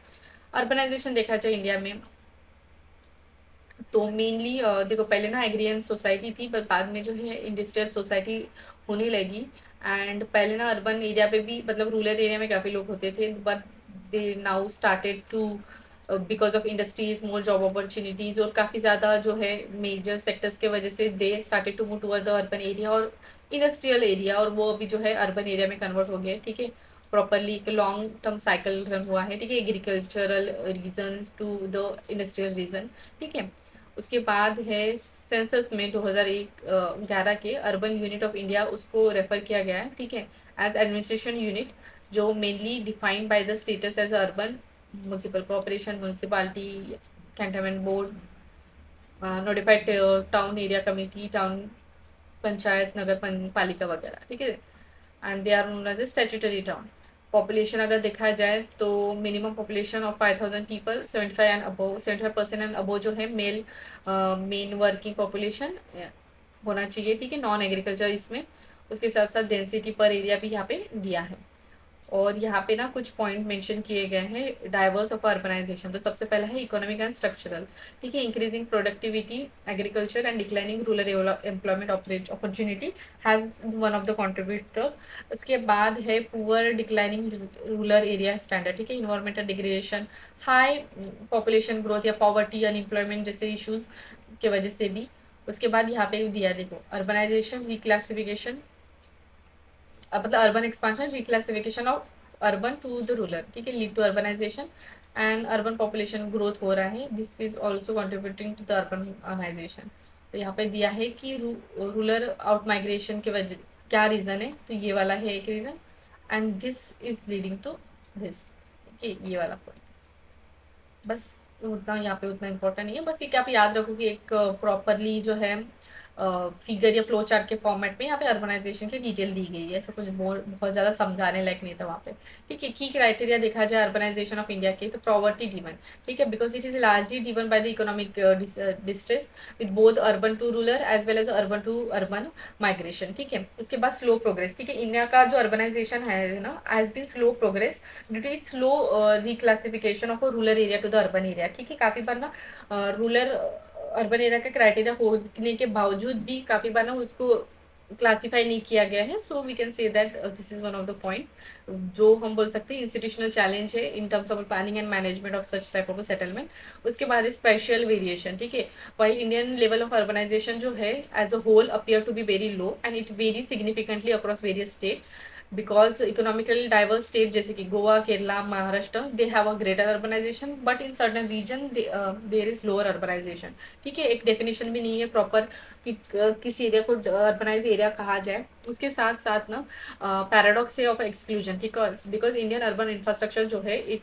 इज फ्लॉट विद इश्यूज जैसे कि growing influx, purification of slum, overburden public services. ठीक है, lead to the social alienation. This is the point. अब देखते हैं why more can be done to improve the situation of urban area in India. तो सबसे पहला है कि देखो सेकेंड ईयर से में भी रिकमेंड किया गया है कि एक क्लियर डिवीजन होना चाहिए of role and responsibility of various authorities. ठीक है, सो एक reengineering and strengthening of urban governance services, ठीक है, होना चाहिए। उसके बाद है सिटी मास्टर प्लानिंग। ठीक है, प्रॉपर प्लानिंग होनी चाहिए बिकॉज काफ़ी बार ना सिटी का प्लानिंग का एक जो है प्रॉपरली फॉर्मेट नहीं होता है। देखो यहाँ पे भी मेंशन है around 52% of a statutory town in India lack kind of a master plan, NITI Aayog ने बताया है। उसके बाद है टाउन प्लानिंग प्रोफेशनल। ठीक है, काफ़ी बार ना there is lack of urban planning services की कमी है। उसके साथ साथ जो है नीति, इसलिए ना इस वजह से ना जो प्रोफेशनल की कमी की वजह से नीति आयोग ने रिकमेंड किया कि एक national council for town and country planner होना चाहिए। ठीक है, एज ए स्टैट्यूटरी बॉडी। उसके बाद है इंटीग्रेशन कैपेसिटी बिल्डिंग प्रोग्राम। ठीक है, जो मिनिस्ट्री ऑफ अर्बन वाली है, ठीक है, urban ministry, housing and urban affair ministry. ठीक है, it is funding capacity building event for a town planning and urban functionary which should be strengthen. ठीक है, उसके बाद है रिव्यूइंग एग्जिस्टिंग लेजिस्लेशन। ठीक है, जो भी एग्जिस्टिंग प्लानिंग लेजिस्लेशन है उसको रिव्यू करना चाहिए और जो भी उसके लूपहोल से उसको फुलफिल करना चाहिए। ठीक है, फिल करना चाहिए। उसके बाद है इन्वॉल्वमेंट ऑफ अ सिटीजन। ठीक है, काफ़ी बार एजुकेट सिटीजन पार्टिसिपेशन भी जो है लैक करता है in the planning. So involvement of a citizen become important, strengthening the role of a private sector because they played a very crucial role in various region. ठीक है, urban area में। So private sector का जो role है वो भी important हो जाता है। This are certain point. अभी मेजर्स जो है taken by India for the urban area, तो सबसे पहले स्वच्छ भारत मिशन। ठीक है, वेस्टेज वगैरह सैनिटेशन सेफ होना चाहिए, ये सारा पॉइंट आ जाएगा। Smart city mission. ठीक है, जिसमें ना मेनली इंफ्रास्ट्रक्चर या क्लीन या सस्टेनेबल एनवायरमेंट या स्मार्ट सोल्यूशन पे ध्यान दिया जाता है। National urban livelihood mission. ठीक है, जिसका मेन एम है कि रिड्यूस करे पॉवर्टी और vulnerability in rural urban area. PM Svanidhi scheme, जहाँ पे माइक्रो क्रेडिट दिया जाएगा of a ministry of housing and urban affair की अफोर्डेबल लोन दिया जाए टू द स्ट्रीट वेंडर। उसके बाद है प्रधानमंत्री आवास योजना अर्बन। ठीक है, अर्बन एरिया में जो भी इकोनॉमिकली वीकर या लो इनकम ग्रुप है या मिडिल इनकम ग्रुप है उनको हाउसिंग प्रोवाइड करना। Atal mission for rejuvenation and urban transformation, AMRUT mission, जहाँ पे बेसिकली फोकस किया जाएगा जो भी बेसिक इंफ्रास्ट्रक्चर होता है in a selected cities as well as a town. ठीक है, जैसे कि वाटर सप्लाई या सीवेज वगैरह हो गया। Incentive to the state under the scheme, जैसे कि scheme of a special assistant to the state for a capital investment 2022। ठीक है, 23 ये वाला एक हो गया। उसके बाद ही ग्लोबल लेवल पे भी किए गए हैं। सबसे पहला है सस्टेनेबल डेवलपमेंट गोल 11, जिसका मेन एम है कि सिटी और अर्बन सेटलमेंट इंक्लूसिव बनाना, सेफ बनाना, रेजिलेंट बनाना और सस्टेनेबल बनाना। यूएन अर्बन हैबिटेट भी है, जिसका मेजर फोकल पॉइंट जो देखा गया है वो है urban area and human settlement with in the UN system. कुछ और लेवल इनिशिएटिव देखा जाए तो और है। ठीक है, global ABC alliance for building and construction, urban shift initiative वगैरह। ठीक है, और ये सारे इनिशिएटिव जो है वो यूनाइटेड नेशन इन्वायरमेंट प्रोग्राम के अंडर में आते हैं। अब देखते हैं next news that is related to the urban cooperative banks. अब इसमें क्या है इसमें है सबसे पहला कि ये न्यूज़ में क्यों था। तो क्या हुआ है, रिसेंटली आरबीआई उन्होंने इम्पोज किया है एक 6 month moratorium on a new India cooperative bank limited, ठीक है, restricting loan deposit as well as a withdrawal. उनके अकॉर्डिंग जो है, दैट इज आरबीआई के अकॉर्डिंग, दिस ये जो मेजर्स रहेंगे which will be taken due to the concern, जहाँ पे अराउंड मगर देखा गया है कि bank physical stability and liquidity situation जो अराइज होती है उसके कंसर्न को डील करने के लिए कुछ मेजर्स लेने चाहिए, ठीक है। अब मेजर्स जो अभी यहाँ पे बोले हैं, ठीक है। आरबीआई उन्होंने एक जो है, RBI will supersede the board of a director for around 12 month because citing the poor governance उनका, ठीक है। उसके बाद स्ट्रक्चर अगर देखा जाए ऑफ अर्बन कोऑपरेटिव बैंक्स का, तो देखो शॉर्ट टर्म स्ट्रक्चर में state cooperative bank, central cooperative bank and primary agriculture credit society. Rural में अगर देखा जाए लॉन्ग टर्म स्ट्रक्चर, तो ये है state cooperative agriculture and rural development bank and next is primary cooperative agriculture and rural development bank, ठीक है। Urban cooperative banks देखा जाए तो ये जो बेसिकली कोऑपरेटिव बैंक्स रहेंगे इंडिया में ऑपरेट किए जाएंगे urban area and semi urban area में। हिस्ट्री अगर देखा जाए तो कोऑपरेटिव क्रेडिट सोसाइटी एक्ट है 1904 का, ठीक है, जो लॉर्ड कर्जन के टाइम पे लाया गया था, ठीक है। ये मतलब उसका बेसिस हम बोल सकते हैं, लीगल फाउंडेशन इस इंस्टीट्यूशन का उसी के थ्रू हुआ। And first urban cooperative credit society का इस्टेब्लिश हुआ था वडोदरा में, ठीक है। उसके बाद है currently they are registered as a cooperative society under the separate जो है उनका रिस्पेक्टिव स्टेट कोऑपरेटिव एक्ट और as well as other multi state cooperative act 2002 के अंदर। कंट्रोल एंड रेगुलेशन अगर देखा जाए तो ड्यूअल रेगुलेटिंग फंक्शन है, बैंकिंग रेगुलेशन एक्ट के अंडर में आता है, ठीक है, जहाँ पे लाइसेंसिंग कैपिटल एडवोकेसी या लोन वगैरह देखा जाता है। उसके बाद है बैंकिंग, इसी के अंडर में और एक है अमेंडमेंट 2020 में की गई थी, जहाँ पे आरबीआई जो है they have more control over the urban cooperative bank, जो अलाउ करेगा जो भी management and governance related intervention वो कर सकते हैं। उसके बाद है registrar of a cooperative society, ठीक है, जहाँ पे रिस्पेक्टिव स्टेट गवर्नमेंट या सेंट्रल गवर्नमेंट कंट्रोल करेगा certain administrative function of the register cooperative society. So this are the control and regulation mechanism. अब देखते हैं कुछ की डिफरेंसेस अर्बन और कोऑपरेटिव और कमर्शियल बैंक में। तो सबसे पहला है urban cooperative own and control रहेंगे वहीं के मेंबर थ्रू, यहाँ पे कमर्शियल बैंक शेयर होल्डर या पब्लिक या प्राइवेट एंटिटी के अंदर रहेंगे। उसके बाद यहाँ पे ड्यूअल रेगुलेशन रहेगा आरबीआई और register of a cooperative society का, और यहाँ पे सोलली आरबीआई। फोकस प्रॉफिट नहीं है, यार फोकस प्रॉफिट ड्रिवन है। स्मॉल एंड बिजनेस जो है उनको लेंडिंग वगैरह की जाएंगी, सेल्फ एम्प्लॉय वीकर सेक्शन को। यहाँ पे लार्ज कोऑपरेटिव रिटेल या गवर्नमेंट प्रोजेक्ट में 1 to 1 मेंबर 1 वोट का सिस्टम है, और यहाँ पे शेयर होल्डिंग का वोटिंग पावर है। सिग्निफिकेंस देखा जाए अर्बन कोऑपरेटिव सोसाइटी या सॉरी बैंक्स का, तो सबसे पहले फाइनेंशियल इंक्लूजन, फाइनेंस जो है प्रोवाइड किया जाएंगे, जैसे मैंने अभी बोला कि ये वीकर सेक्शन को वगैरह लोन देते हैं, ठीक है। उसके साथ साथ उनका ना रूरल एरिया में या सॉरी अर्बन रीजन में रहेगा, ठीक है, तो bargaining power of the people पे भी जो है इम्पैक्ट हो सकता है। लोकल फोकस, ठीक है, स्पेसिफिक कम्युनिटी जैसे कि वीकर सेक्शन या लोकल नीड्स को ध्यान दिया जाएगा, ठीक है। उसके बाद है priority sector lending, around 65% of priority sector lending जो है इस इनके लिए अलॉकेट की गई है। एंड अराउंड ये ना 75% होंगी अप टू 2026 तक, ठीक है। और डेवलपमेंटल सपोर्ट मेनली या ना ये जो urban local commercial bank cooperative banks है ना, they will be cater the needs जो नॉन एग्रीकल्चरल हो, ठीक है, in urban and semi urban regions. And challenges अगर देखा जाए तो सबसे पहला है कि वीक गवर्नेंस एंड फ्रॉड, जिसी की वजह से अभी आरबीआई को भी काफ़ी ज़्यादा इंटरवेंशन करना पड़ा, ठीक है। काफ़ी बार ना पॉलिटिकल इंटरफेरेंस, नेपोटिज्म्स वगैरह या फाइनेंशियल मिसमैनेजमेंट भी दिखाई देता है। उसके बाद है कंपटीशन फ्रॉम कमर्शियल बैंक्स, ठीक है। तो यहाँ पे क्या है, सबसे पहला कि जो भी अर्बन कोऑपरेटिव बैंक है ना, ठीक है, their share in the banking sector decline to around 2.5% of total banking asset. And ये फिर से ठीक है, इट इज़ डाउन फ्रॉम इतना था पहले, अब इतना हुआ है, ठीक है। अब हाई परफॉर्मिंग एसेट भी है, नॉन परफॉर्मिंग एसेट, ठीक है। काफ़ी बार ना हाई नॉन परफॉर्मिंग एसेट की वजह से भी ना प्रॉफिटेबिलिटी जो है वो वीकन होती है। उसके साथ साथ जो फाइनेंशियल हेल्थ होता है किसी भी इंस्टीट्यूशन का, तो जैसे यहाँ पे है अर्बन कोऑपरेटिव बैंक का, वो भी इम्पैक्ट करता है। उसके बाद है lack of capital adequacy shortfall, ठीक है। जो भी और नेक्स्ट पॉइंट है रेगुलेटरी नॉन कंप्लायंस, ठीक है। ड्यूअल रेगुलेशन के होने की वजह से ना प्रॉपरली उसको जो है ऑपरेशन इनिफिशियंसी भी दिखाई देती है, क्योंकि प्रॉपरली जो है रेगुलेशन मतलब मतलब दोनों को जो है फॉलो करना डिफिकल्ट हो जाता है, ये वाला सिचुएशन।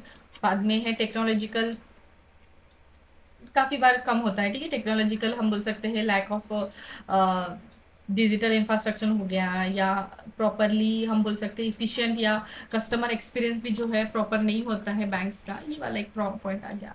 उसके बाद है यहाँ पे एक कैटेगराइजेशन दिया है अर्बन लोकल, अब अर्बन कोऑपरेटिव बैंक्स का। तो ये आप ये देख सकते हैं tier 1, tier 2, tier 3, tier 3 and tier 4, यहाँ पे उसका कैश डिपॉजिट दिया है। So just go through this once.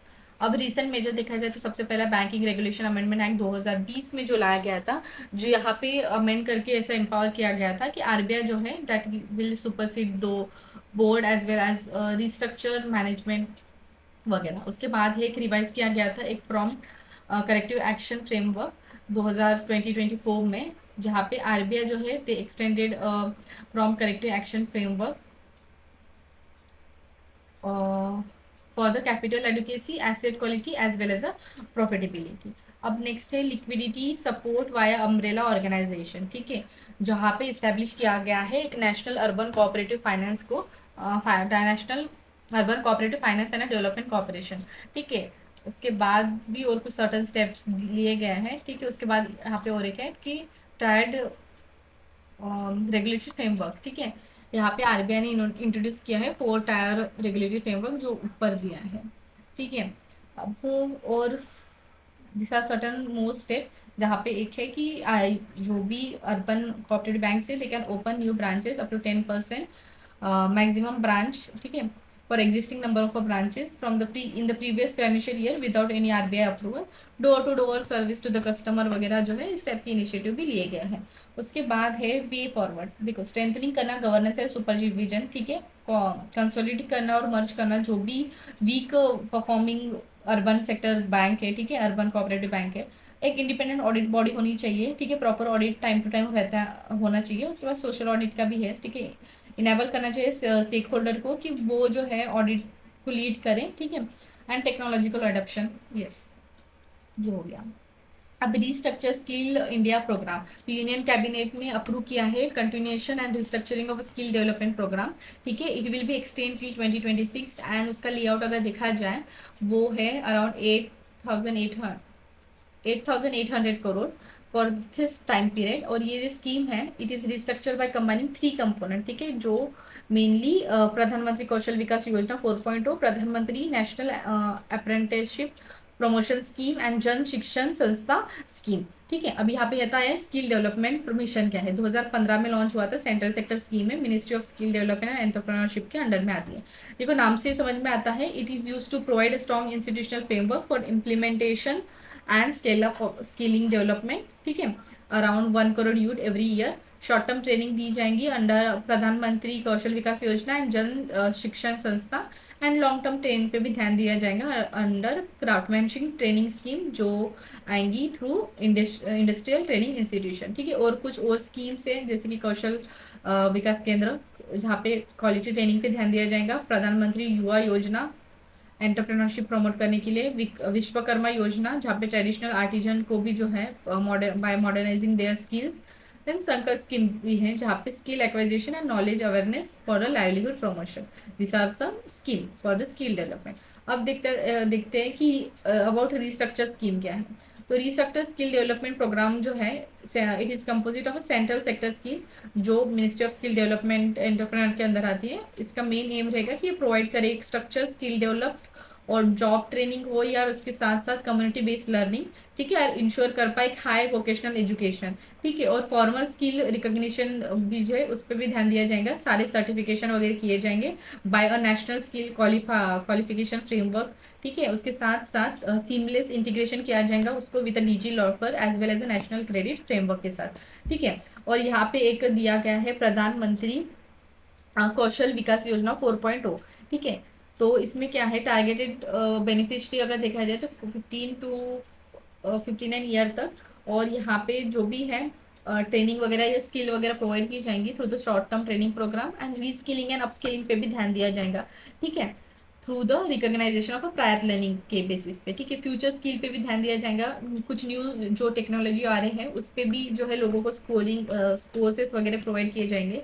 Skill hub जैसे कि इस्टेब्लिश किया जाएगा एक premier academic institution like IITs वगैरह वगैरह, ठीक है। एंड बाद में है इंटरनेशनल मोबिलिटी इनिशिएटिव्स, जहाँ पे इक्विप किया जाएगा इंडियन वर्कर्स को कि वो ग्लोबली जो है रिकॉग्नाइजेबल स्किल, उनकी जो स्किल है वो ग्लोबली रिकॉग्नाइज हो through various mobility partnership agreement programmes. और अराउंड 30 स्किल इंटरनेशनल सेंटर को भी इस्टेब्लिश किया गया है।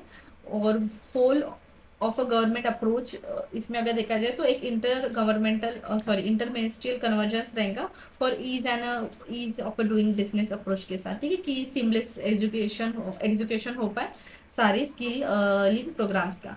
और यहाँ पे वही दिया है इंडस्ट्रियल ओरिएंटेड जॉब ओरिएंटेड रहेगा, ठीक है, जॉब ट्रेनिंग वगैरह फ्लेक्सिबल लर्निंग रहेगी, ठीक है, मॉडल लर्निंग के साथ ब्लेंडिंग रहेगी फ्लेक्सिबल लर्निंग मॉडल के साथ। क्वालिटी अश्योरेंस रहेगा, स्किलिंग गैप को फिल करने पे ध्यान दिया जाएगा। Recruit training and deployment through the industries, inclusive skilling, ठीक है, रीजनल लैंग्वेज में भी पढ़ाया जाएगा। उसके साथ साथ माइक्रो क्रेडेंशियल, ठीक है, उस पर भी ध्यान दिया जाएगा। स्टैंडर्डाइज एक्सपर्ट वगैरह से जो है ट्रेनिंग प्रोवाइड की जाएंगी। So this are certain features. अब है जन शिक्षण संस्था।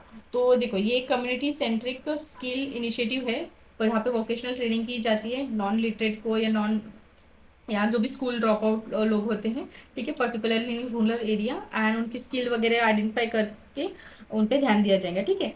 आइडेंटिफाई बेनिफिशियरी देखा जाए तो 15 to 45 एज तक फोकस है, mainly women, rural youth and economically disadvantage people, ठीक है। और ये जो स्कीम है मेनली इसको लिंक किया गया है विद द इनिशिएटिव जैसे कि पीएम जन्म, ठीक है, अंडरस्टैंडिंग, मतलब उल्लास करके एक स्कीम है, understanding of life long learning for all in a society, ठीक है। अब भी यहाँ पे और कुछ पॉइंट है, प्रधानमंत्री नेशनल अप्रेंटिसशिप प्रमोशन स्कीम। अभी ये क्या है, ऑब्वियसली अप्रेंटिसशिप ट्रेनिंग को प्रमोट करना और इंडस्ट्रियल स्पेसिफिक स्किल प्रोवाइड करना both in manufacturing sector as well as the service sector, so that they can expose to the real world. Apprenticeship act 1961 के under में आया है, 14 to 35 ईयर तक है एज ग्रुप या टारगेटेड बेनिफिशियरी। फ्यूचर स्किल पे भी ध्यान दिया जाएगा, फाइनेंशियल इंसेंटिव जो है इंडस्ट्री को प्रोवाइड किया जाएगा। उसके साथ साथ यहाँ पे स्टाइपन की भी जो है प्रोविजन दी गई है। एंड इंक्लूसिव रहेगा, जहाँ पे सारे स्मॉल एस्टेब्लिशमेंट जैसे कि एमएसएमई या अंडर रिजर्व एरिया के जो भी ठीक है, अंडर रिजर्व एरिया में भी जो भी है उनके बच्चे या जो भी पर्सनस है, ठीक है, टारगेटेड बेनिफिशियरी, उनका एनरोलमेंट वगैरह पे ध्यान दिया जाएगा, ठीक है। ये वाला आ गया। अब देखते हैं नेक्स्ट पॉइंट, नीड क्यों है restructuring of such skill development scheme. तो देखो लो इम्पैक्टेड स्कीम जो है जैसे कि ये सारे, ठीक है, due to this lack of a convergence has impacted the skilling of the people. Industrial और एकेडमिक लिंकेजेस काफ़ी बार कम है, बिकॉज कभी कभी क्या होता है स्किल दी जाती है पर वो रियल लाइफ में इतनी यूजफुल नहीं होती है, ऐसा वाली भी सिचुएशन आ जाती है। मिसमैच है डिमांड और सप्लाई को, ठीक है, limited mobility between the skill development and higher education programme, ठीक है। इन सारे चैलेंजेस को देखते हुए इस टाइप की रीस्किलिंग की जो है नीड है। अदर चैलेंजेस अगर देखा जाए फॉर द स्किलिंग, तो देखो सबसे पहला है कि फास्टर ग्रोइंग ग्लोबल मार्केट, ठीक है, उसके साथ साथ डायनामिक नेचर हो रहा है, काफ़ी ज़्यादा चेंजेस आ रहे हैं मार्केट, जॉब मार्केट में, so up skilling and reskilling become important. उसके बाद है लैक ऑफ क्वालिटी स्किलिंग, ठीक है, उतनी क्वालिटी प्रॉपरली जो है स्किलिंग नहीं दी जाती है, ठीक है।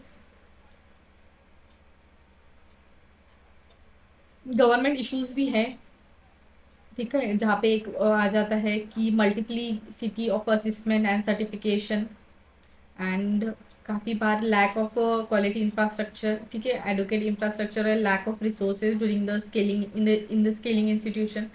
और जेंडर इनइक्वालिटी भी है, काफ़ी बार क्या होता है लो पार्टिसिपेशन दिखाई देता है वुमेन्स का as compare to the man.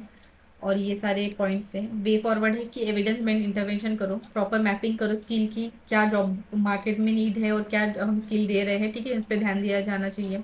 उसके बाद है प्रमोट एक्सपेरिमेंटल लर्निंग, ठीक है, वोकेशनल एजुकेशन को तो एक्सपांड करो, उसके साथ साथ एंटरप्रेन्योर अप्रेंटिसशिप की अपॉर्चुनिटीज़ को भी स्ट्रेंथन करो। एंड थ्रू दिस यहाँ पे एक दिया है कि national council for vocational education and training को भी स्ट्रेंथन करना चाहिए। प्राइवेट सेक्टर्स का भी पार्टिसिपेशन हम कर सकते हैं, ठीक है, जैसे कि सिविल सोसाइटीज़ हो गया, ठीक है, उसके साथ साथ जो भी ग्लोबल प्रैक्टिसेस हैं उस पर ध्यान दिया जाए कि उनसे कुछ सीखा जाए।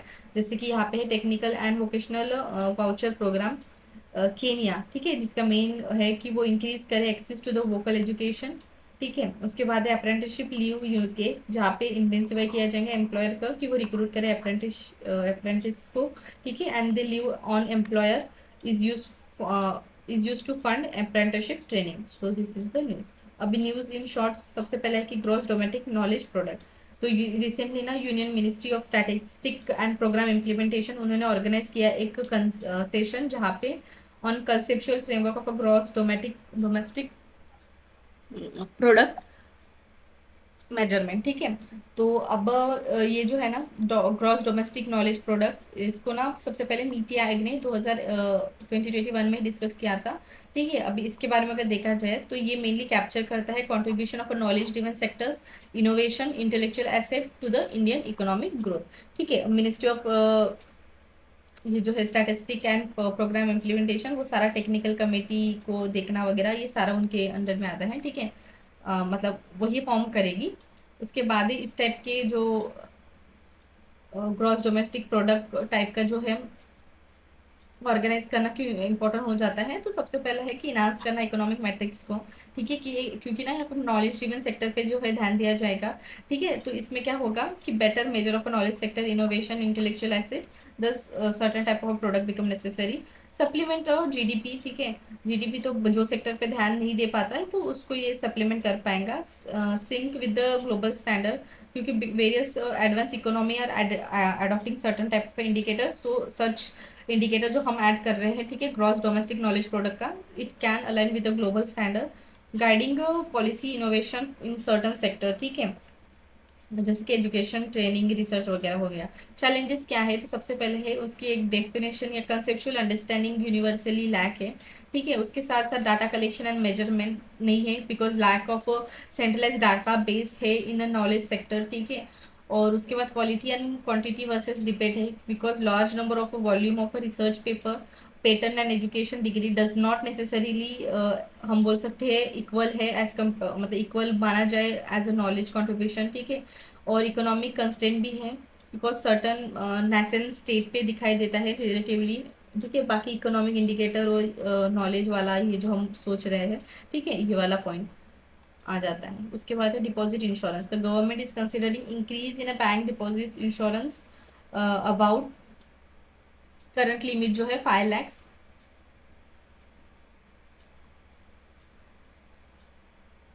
अभी डिपॉजिट इंश्योरेंस क्या होता है, it is a measure to protection to the depositor, particularly small depositor, और मतलब जो भी बैंक के रिस्क या फेलियर है उनसे जो है डिपॉजिटर को सिक्योर करना। बैकग्राउंड अगर देखा जाए तो डिपॉजिट इंश्योरेंस सबसे पहले इंट्रोड्यूस किया गया था 1962 में, मिनिस्ट्री मतलब deposit insurance and credit guarantee operation act के अंडर में, ठीक है।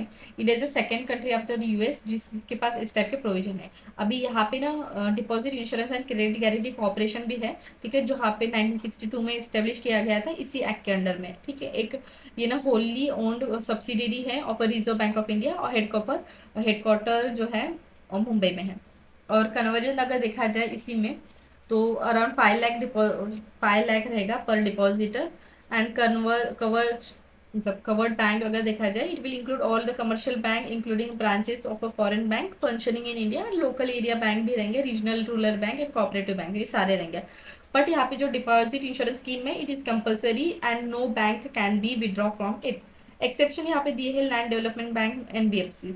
इंश्योर देखा जाए तो saving, fix, current and recurring deposit सारे यहाँ पे हैं, बट यहाँ पे कुछ एक्सेप्शनल है, जो भी जहाँ पे रहेंगे deposit by the foreign central and state government, ठीक है, ये सारे एक्सेप्शन है। उसके बाद है it will insure both principal and the interest amount held by the depositor in the bank. Amendment किया गया था इस यहाँ पे, ठीक है, 2021 में इस एक्ट में, जो अलाउ करेगा depositor to receive a time bound that is between 90 days interim payment up to insured amount when RBI impose a restriction on a bank, ठीक है, ये वाला आ गया। और डिपॉजिट इंश्योरेंस प्रीमियम जो है it is mainly borne entirely by the insured bank. And ये जो रहेगा ये और corporation it will collect the premium from the member bank at a flat or at a रिक्स, जो भी डिफरेंशियल रेट रहेगा उसके बेसिस पे। ठीक है, तो याद रखना बस मतलब मेन तो इसमें यही है कि 5 लाख का डिपॉजिट मतलब बैंक का रहेगा, और सारे बैंक है एक्सेप्ट एमएसएमई और कुछ जो भी लैंड डेवलपमेंट बैंक वगैरह हो गया, ठीक है। और यहाँ पे नेक्स्ट न्यूज में देखते हैं, new harmonize system code for GI tag rice.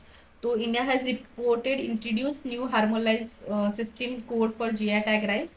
तो अमेंड किया गया है कस्टम एक्ट को और इंट्रोड्यूस किया गया है इस कोड को, ठीक है। Amendment will be possible for the export of GI tag rice without any problem और certain type of specific notification जो मिनिस्ट्री ऑफ फाइनेंस की तरफ से आते हैं। अभी हार्मोनलाइज्ड सिस्टम क्या होता है, तो बेसिकली ना it is a global product classification system जो वर्ल्ड कस्टम ऑर्गेनाइजेशन ने डेवलप की है, ठीक है। इसको यहाँ पे ना 6 डिजिट कोड दिया जाएंगे for varying classification and commodities. और गवर्नेंस एंड अपडेट में अगर देखा जाए तो ये जो है ना HS that is harmonize system, it is govern by international convention on harmonize commodity description and coding system, ठीक है। ये और ये जो कमेटी रहेंगी ना, इट इज मेड बाय मतलब ये जो कमेटी है it is made by the member countries oversee around SC classification and also update the HC every 5 to 6 year. और यहाँ पे अपने हमने जैसे देखा कि इनके थ्रू डेवलप किया गया ये सिस्टम है। तो ये क्या है, 1952 में इसको इस्टेब्लिश किया गया था अंडर द मतलब उसको जब 1952 में इस्टेब्लिश किया था तब उसका नाम था कस्टम कोऑपरेशन काउंसिल, बाद में उसका नाम चेंज हो गया। अब ये एक इंटर डेवलपमेंटल गवर्नमेंटल बॉडी है जिसका मेन एम है कि वो इन्हांस करे एंड इफेक्टिवली मतलब enhance the effectiveness and efficiency of a custom administration, ठीक है। कस्टम मैटर पे ये सारा ध्यान देती है और अराउंड 186 कस्टम एडमिनिस्ट्रेशन है यहाँ पे, और इंडिया भी इसका पार्ट है। और ये इसका बेनिफिट क्या रहेगा सबसे पहले, ठीक है, वाइड। और ये यहाँ पे जो है ना, मतलब ये तो हो गया वर्ल्ड कस्टम ऑर्गेनाइजेशन के बारे में, पर ये वाला जो है HS सिस्टम हार्मोनाइज सिस्टम उसका एडॉप्शन ना अराउंड 98% ऑफ इंटरनेशनल स्टेट इतना commodity groups and around more than 200 countries, ठीक है। और बेनिफिट रहेगा कॉमन कोडिंग मेथड है, ठीक है, ऑर्गेनाइज एंड ट्रैक कर सकेंगे प्रोडक्ट को। Industrial trade cost and economic research को भी जो है सपोर्ट करते हैं, इंडस्ट्रियल ट्रेड कॉस्ट को रिड्यूस करने का भी इसका एक पॉजिटिव है, ठीक है।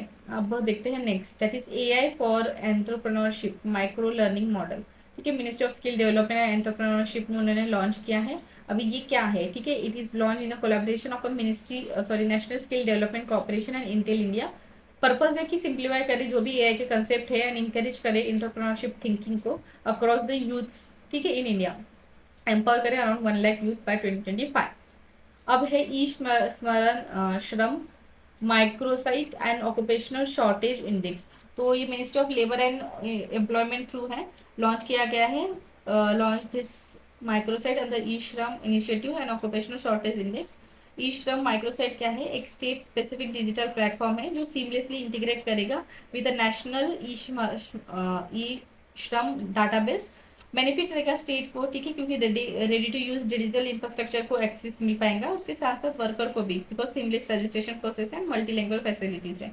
और यहाँ पे जो है ऑक्यूपेशनल शॉर्टेज इंडेक्स, तो यहाँ पे ना इसमें ना इंडेक्स में आइडेंटिफाई किया जाता है वर्क फोर्स को, ठीक है, जो डिमांड सप्लाई गैप यूजिंग जो भी इंडस्ट्रियल लेबर ऑर्गेनाइजेशन है उनकी मेथोडोलॉजी और जो भी हमारा सर्वे होता है PLFS सर्वे उनके थ्रू, ठीक है। की फंक्शन देखा जाए तो जॉब शॉर्टेज को ट्रैक करना, ठीक है, एक सेक्टर में हाई डिमांड है उसको देखना, ठीक है, उसके साथ साथ work flows planning and skill development पे भी ध्यान देना।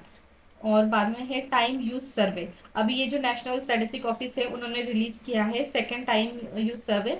और ये जो टाइम यूज सर्वे है ना, इट मेनली प्रोवाइड करता है एक framework for measuring time disposition by the population of different activity, ठीक है, डिफरेंट एक्टिविटी में कितना कितना टाइम जो है लोग देते हैं उसको मेजर करता है, ठीक है। ऑब्जेक्टिव है कि ये देख पाए participation of men and women in paid and unpaid work कितना है, ठीक है। उसके बाद की फाइंडिंग में ऐसा दिखाई दिया है कि जो increase in women participation in employment related activity that is paid activity, उसके साथ साथ there is increase in acknowledgement of care giving activity regardless of gender, ठीक है, जेंडर के रिगार्डलेस केयर गिविंग एक्टिविटी में दोनों का भी एक्नॉलेजमेंट जो है बड़ा है, ऐसा बताया है। उसके बाद time spend on culture leisure mass media as well as sports practices has been increase in both case women as well as men. अब देखते हैं FDI limited hike in insurance sector, तो फाइनेंस मिनिस्ट्री उन्होंने proposal किया है कि वो raise करेंगे एफडीआई लिमिट्स को in insurance sector from 75% to the 100%। ठीक है, अब यहाँ पे और एक पॉइंट है कि ये जो है एफडीआई लिमिट जो इनहांस की जाती by the government, it will bring after amendment of insurance act, उसके बाद life insurance corporation act and insurance regulatory and development authority act. ठीक है, और सिग्निफिकेंस क्या रहेगा 100% एफडीआई का इंश्योरेंस सेक्टर में, तो सबसे पहला फॉरेन कैपिटल को जो है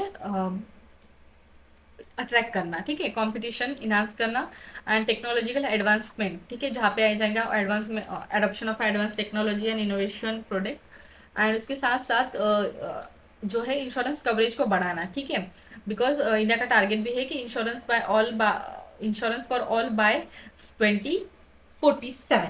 ठीक है, सो इसलिए जो है एफडीआई बढ़ाना can be a positive step.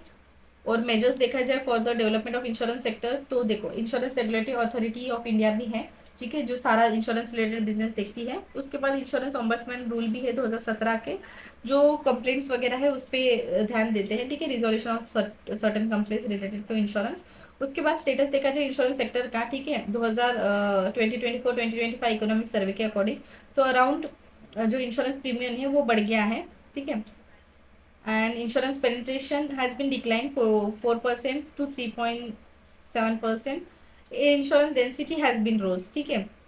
उसके बाद कुछ चैलेंजेस भी है। सबसे पहला है कि top companies around 25% of world top companies firm और and around 20 are not present in India. और इकोनॉमिक कंस्टेंट देखा जाए अफोर्डेबिलिटी वाला पॉइंट आ जाता है, ठीक है, बिकॉज रेस्ट्रिक्टेड इंश्योरेंस अडॉप्शन है। और कल्चरल पेनिट्रेशन, ठीक है, ट्रेडिशनल फाइनेंशियल प्रैक्टिसेस में मेनली ना इसको प्रिफर नहीं किया जाता है। So this are certain point. अब है enhance certificate of origin system, तो director general of foreign trade उन्होंने लॉन्च किया है इसको, ठीक है, और ये जो सिस्टम है ना mainly it is a significant upgrade to simplify the certification process for exporter and enhance करे ट्रेड एफिशिएंसी को, ठीक है, ये यूजर फ्रेंडली रहेगा और मल्टी यूजर एक्सेस का भी जो है प्रोविजन इसमें दिया गया है। आधार कार्ड बेस ई साइनिंग जो है या डिजिटल साइनिंग टोकन जो है इसमें रहेगा, ठीक है। एंड ये जो सर्टिफिकेशन है सर्टिफिकेशन ऑफ ओरिजिन, इसका मीनिंग होता है एक ऐसी डॉक्यूमेंट जो यूज़ किया जाएगा इन द इंटरनेशनल ट्रेड और इसके हेल्प से सर्टिफाई किया जाएगा गुड्स को बीइंग एक्सपोर्टेड जो ओरिजिनेट हुए हैं पर्टिकुलर कंट्री से, ठीक है। उसके बाद है टोंगन टैक्स स्कीम, तो इसको इस साल के बजट में इंट्रोड्यूस किया गया है। अभी ये स्कीम देखा जाए तो ये प्रीवियसली अवेलेबल थी to the sea going ships को, और नाउ यहाँ पे इसको ना आइलैंड वेसल्स पे भी जो है उसके लिए भी एक्सपांड किया है, ठीक है।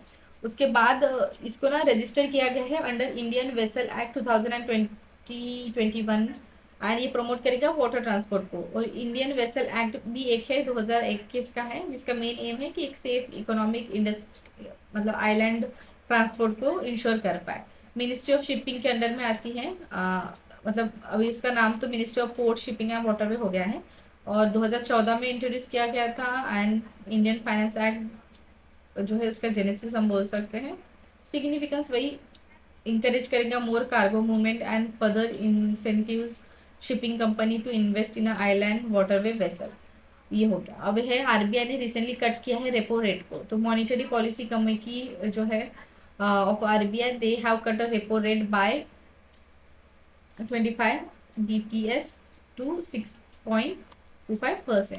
तो ये जो मॉनेटरी पॉलिसी कमेटी होती है, ठीक है, they has cut a repo rate under the liquidity adjustment facility, ठीक है, nearly after a 5 year gap.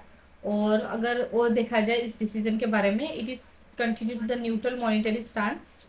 और न्यूट्रल मॉनेटरी स्टांस क्या होता है, मेनली ना न्यूट्रल मॉनेटरी स्टांस इंडिकेट करता है कि आरबीआई जो है उन्होंने मेंटेन किया है flexibility in existing policy rate and also they जो भी प्रिवेलिंग इकोनॉमिक कंडीशन है उसको देखते हुए, ठीक है। और यहाँ पे फूड इन्फ्लेशन प्रेशर के बारे में मेंशन किया है कि food inflation pressure is likely to see a significant softening and core inflation जो है इट इज एक्सपेक्टेड कि वो राइज हो, ठीक है, but remain a moderate level. अब ये मॉनिटरिंग पॉलिसी कमेटी क्या होती है, तो मेनली इसको अंडर दिस सेक्शन, ठीक है, 45 ZB of in amendment in 2016, ठीक है। RBI act 1934, central government has been constituted this body, ठीक है, या कमिटी अंडर RBI। 6 मेंबर होती है, 3 मेंबर RBI से होते हैं, 3 मेंबर अपॉइंट की जाती है central government through, and they hold office for 4 year until the further order, ठीक है। और कमिटी जो है रेपो रेट वगैरह फिक्स करती है, ठीक है। और यहाँ पे रैशनल देखा जाए रेपो रेट कम करने का और कट डाउन करने का इस बार के MSM मतलब MS मॉनेटरी पॉलिसी कमेटी के डिसीजन का, तो सबसे पहला है कि inflation has been decline and growth is expected to grow, so this decision has been taken, ठीक है। और excessive volatility in the global financial market, and उसके साथ साथ कुछ कंटिन्यूटी दिखाई दी अनसर्टेनिटी मार्केट्स में, जैसे कि ग्लोबल ट्रेड सप्लाई चेन में, ठीक है, और एडवर्स वेदर इवेंट्स की वजह से। सो ये रैशनल दिया गया है, ठीक है, फॉर कटिंग सच रेट। अब ये लिक्विडिटी एडजस्टमेंट फैसिलिटी क्या होती है, तो बेसिकली मॉनेटरी पॉलिसी टूल है जो यूज किया जाता है बाय द सेंट्रल बैंक कि वो मैनेज करे liquidity in the banking system. And repo rate obviously सबको पता है कि it is the interest rate at which central bank use to lend a money to the banks, okay, other banks. और reverse repo rate उसका just opposite. अब देखते हैं regulation of a payment system in India. तो RBI ने जो है उन्होंने रिलीज किया है एक report, payment system of India report को। ये बाय एनुअल रिपोर्ट है एंड मेनली ट्रेंड्स देखती है पेमेंट ट्रांजेक्शन का, and in it is carry out using different payment system in last 5 calendar year. पे की फाइंडिंग अगर देखी जाए तो डिजिटल पेमेंट ट्रांजेक्शन में जो है they have seen growth volume, ठीक है, इंक्रीज हुआ है। Unified payment interface that is UPI, ठीक है, उसके भी वॉल्यूम में भी इंक्रीज दिखाई दिया है। Credit card as a debit and credit card, तो number of credit card and has been double in last 5 year, where as debit card जो है दे रिमेन स्टेबल।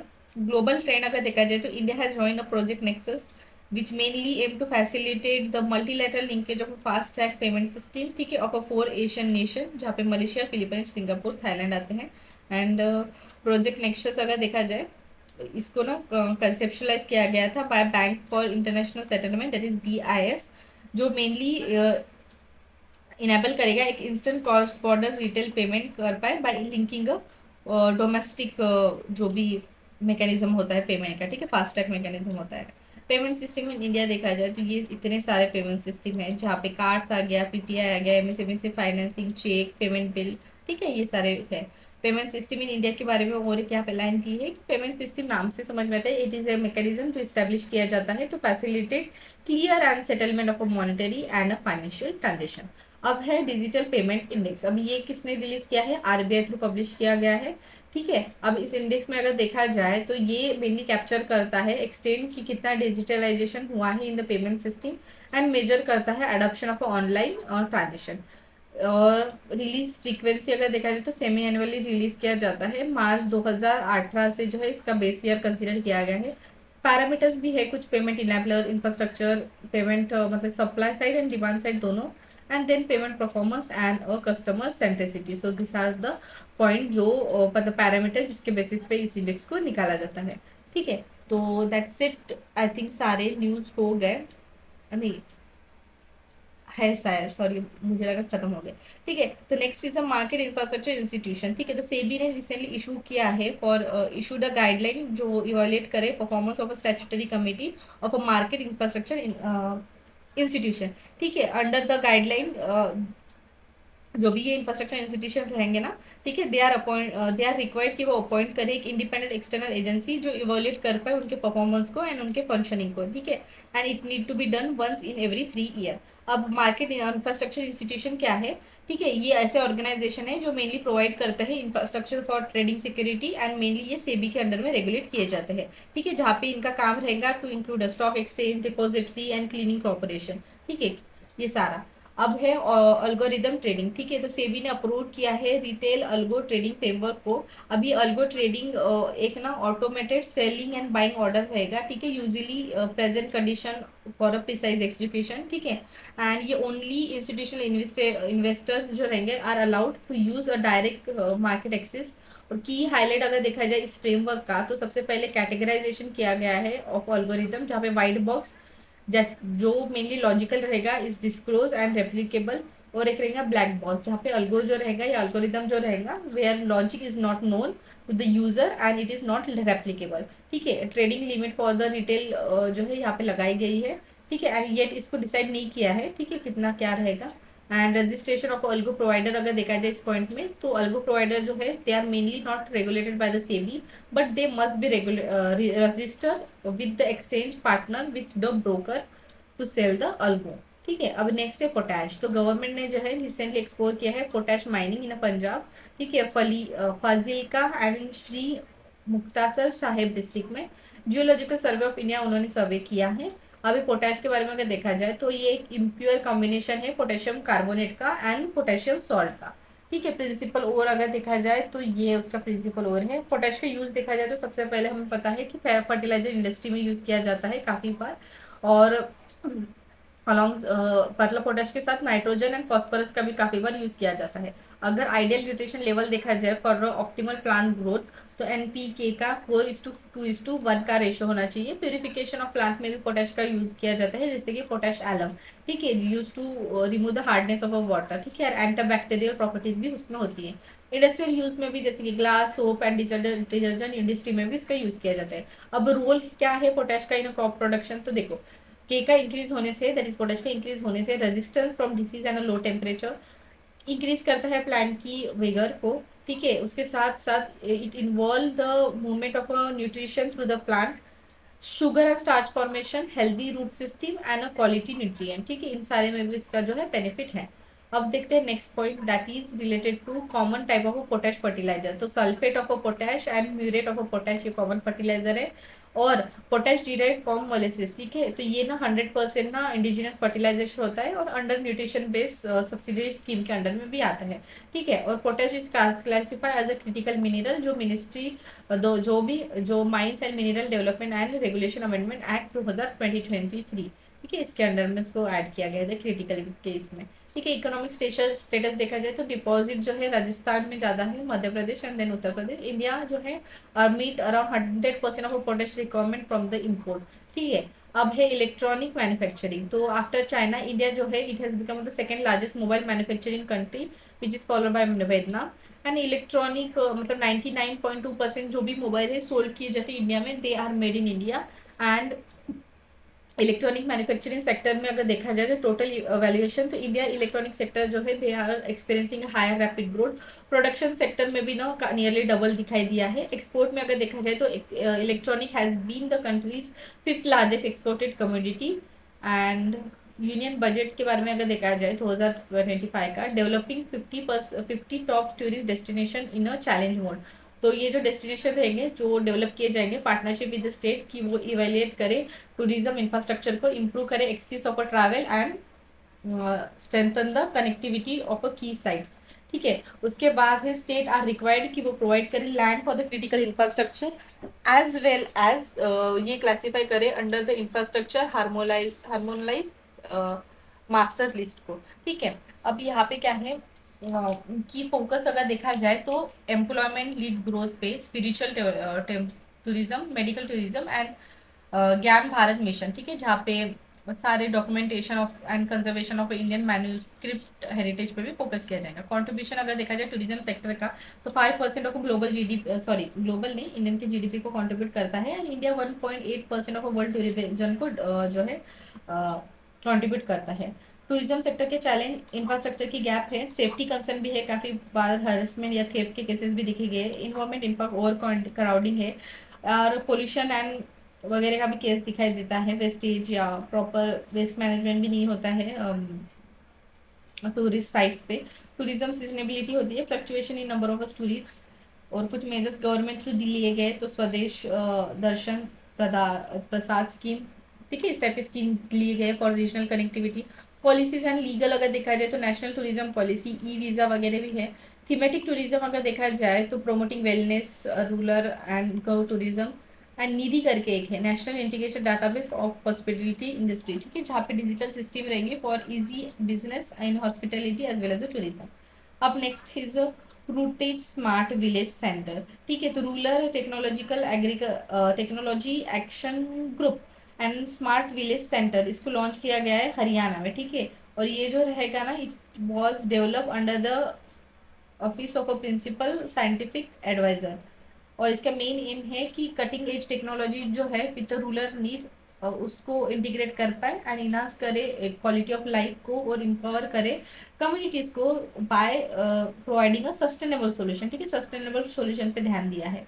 और यहाँ पे ना कुछ की फीचर्स अगर देखा जाए इस मॉडल के, तो फिजिकल प्रेजेंस जहाँ पे लॉन्ग टर्म जो है टेक सपोर्ट किया जाएगा at panchayat level. Market access पे भी ध्यान दिया जाएगा, डिफरेंट प्लेटफॉर्म जैसे कि अमेजोन हो गया, मार्केट मिर्ची हो गया, उसको कनेक्ट किया जाएगा रूरल प्रोडक्शन प्रोड्यूसर से।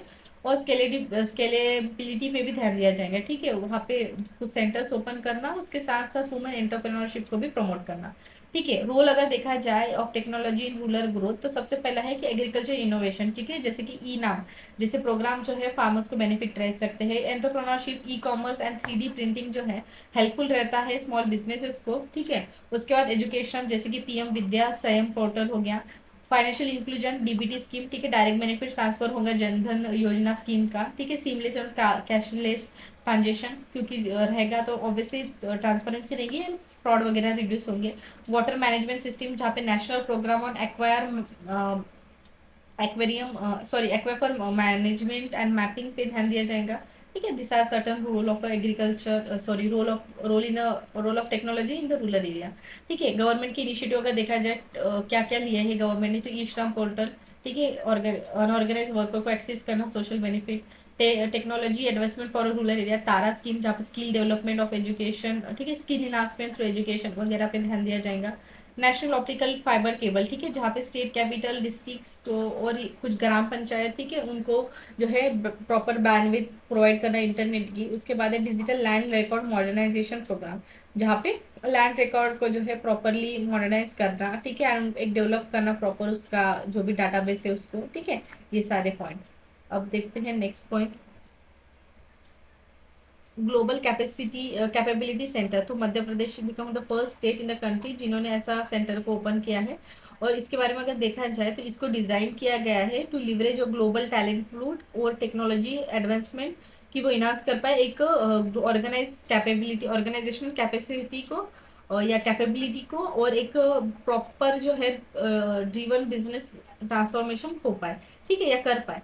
तो और इंडिया का ये जो रहेगा ग्लोबल कैपेबिलिटी सेंटर, ठीक है, एक स्ट्रैटेजिक हब है जो हेल्प करेगा इंडियन कोऑपरेटिव लैंडस्केप को रिशेप करने के लिए।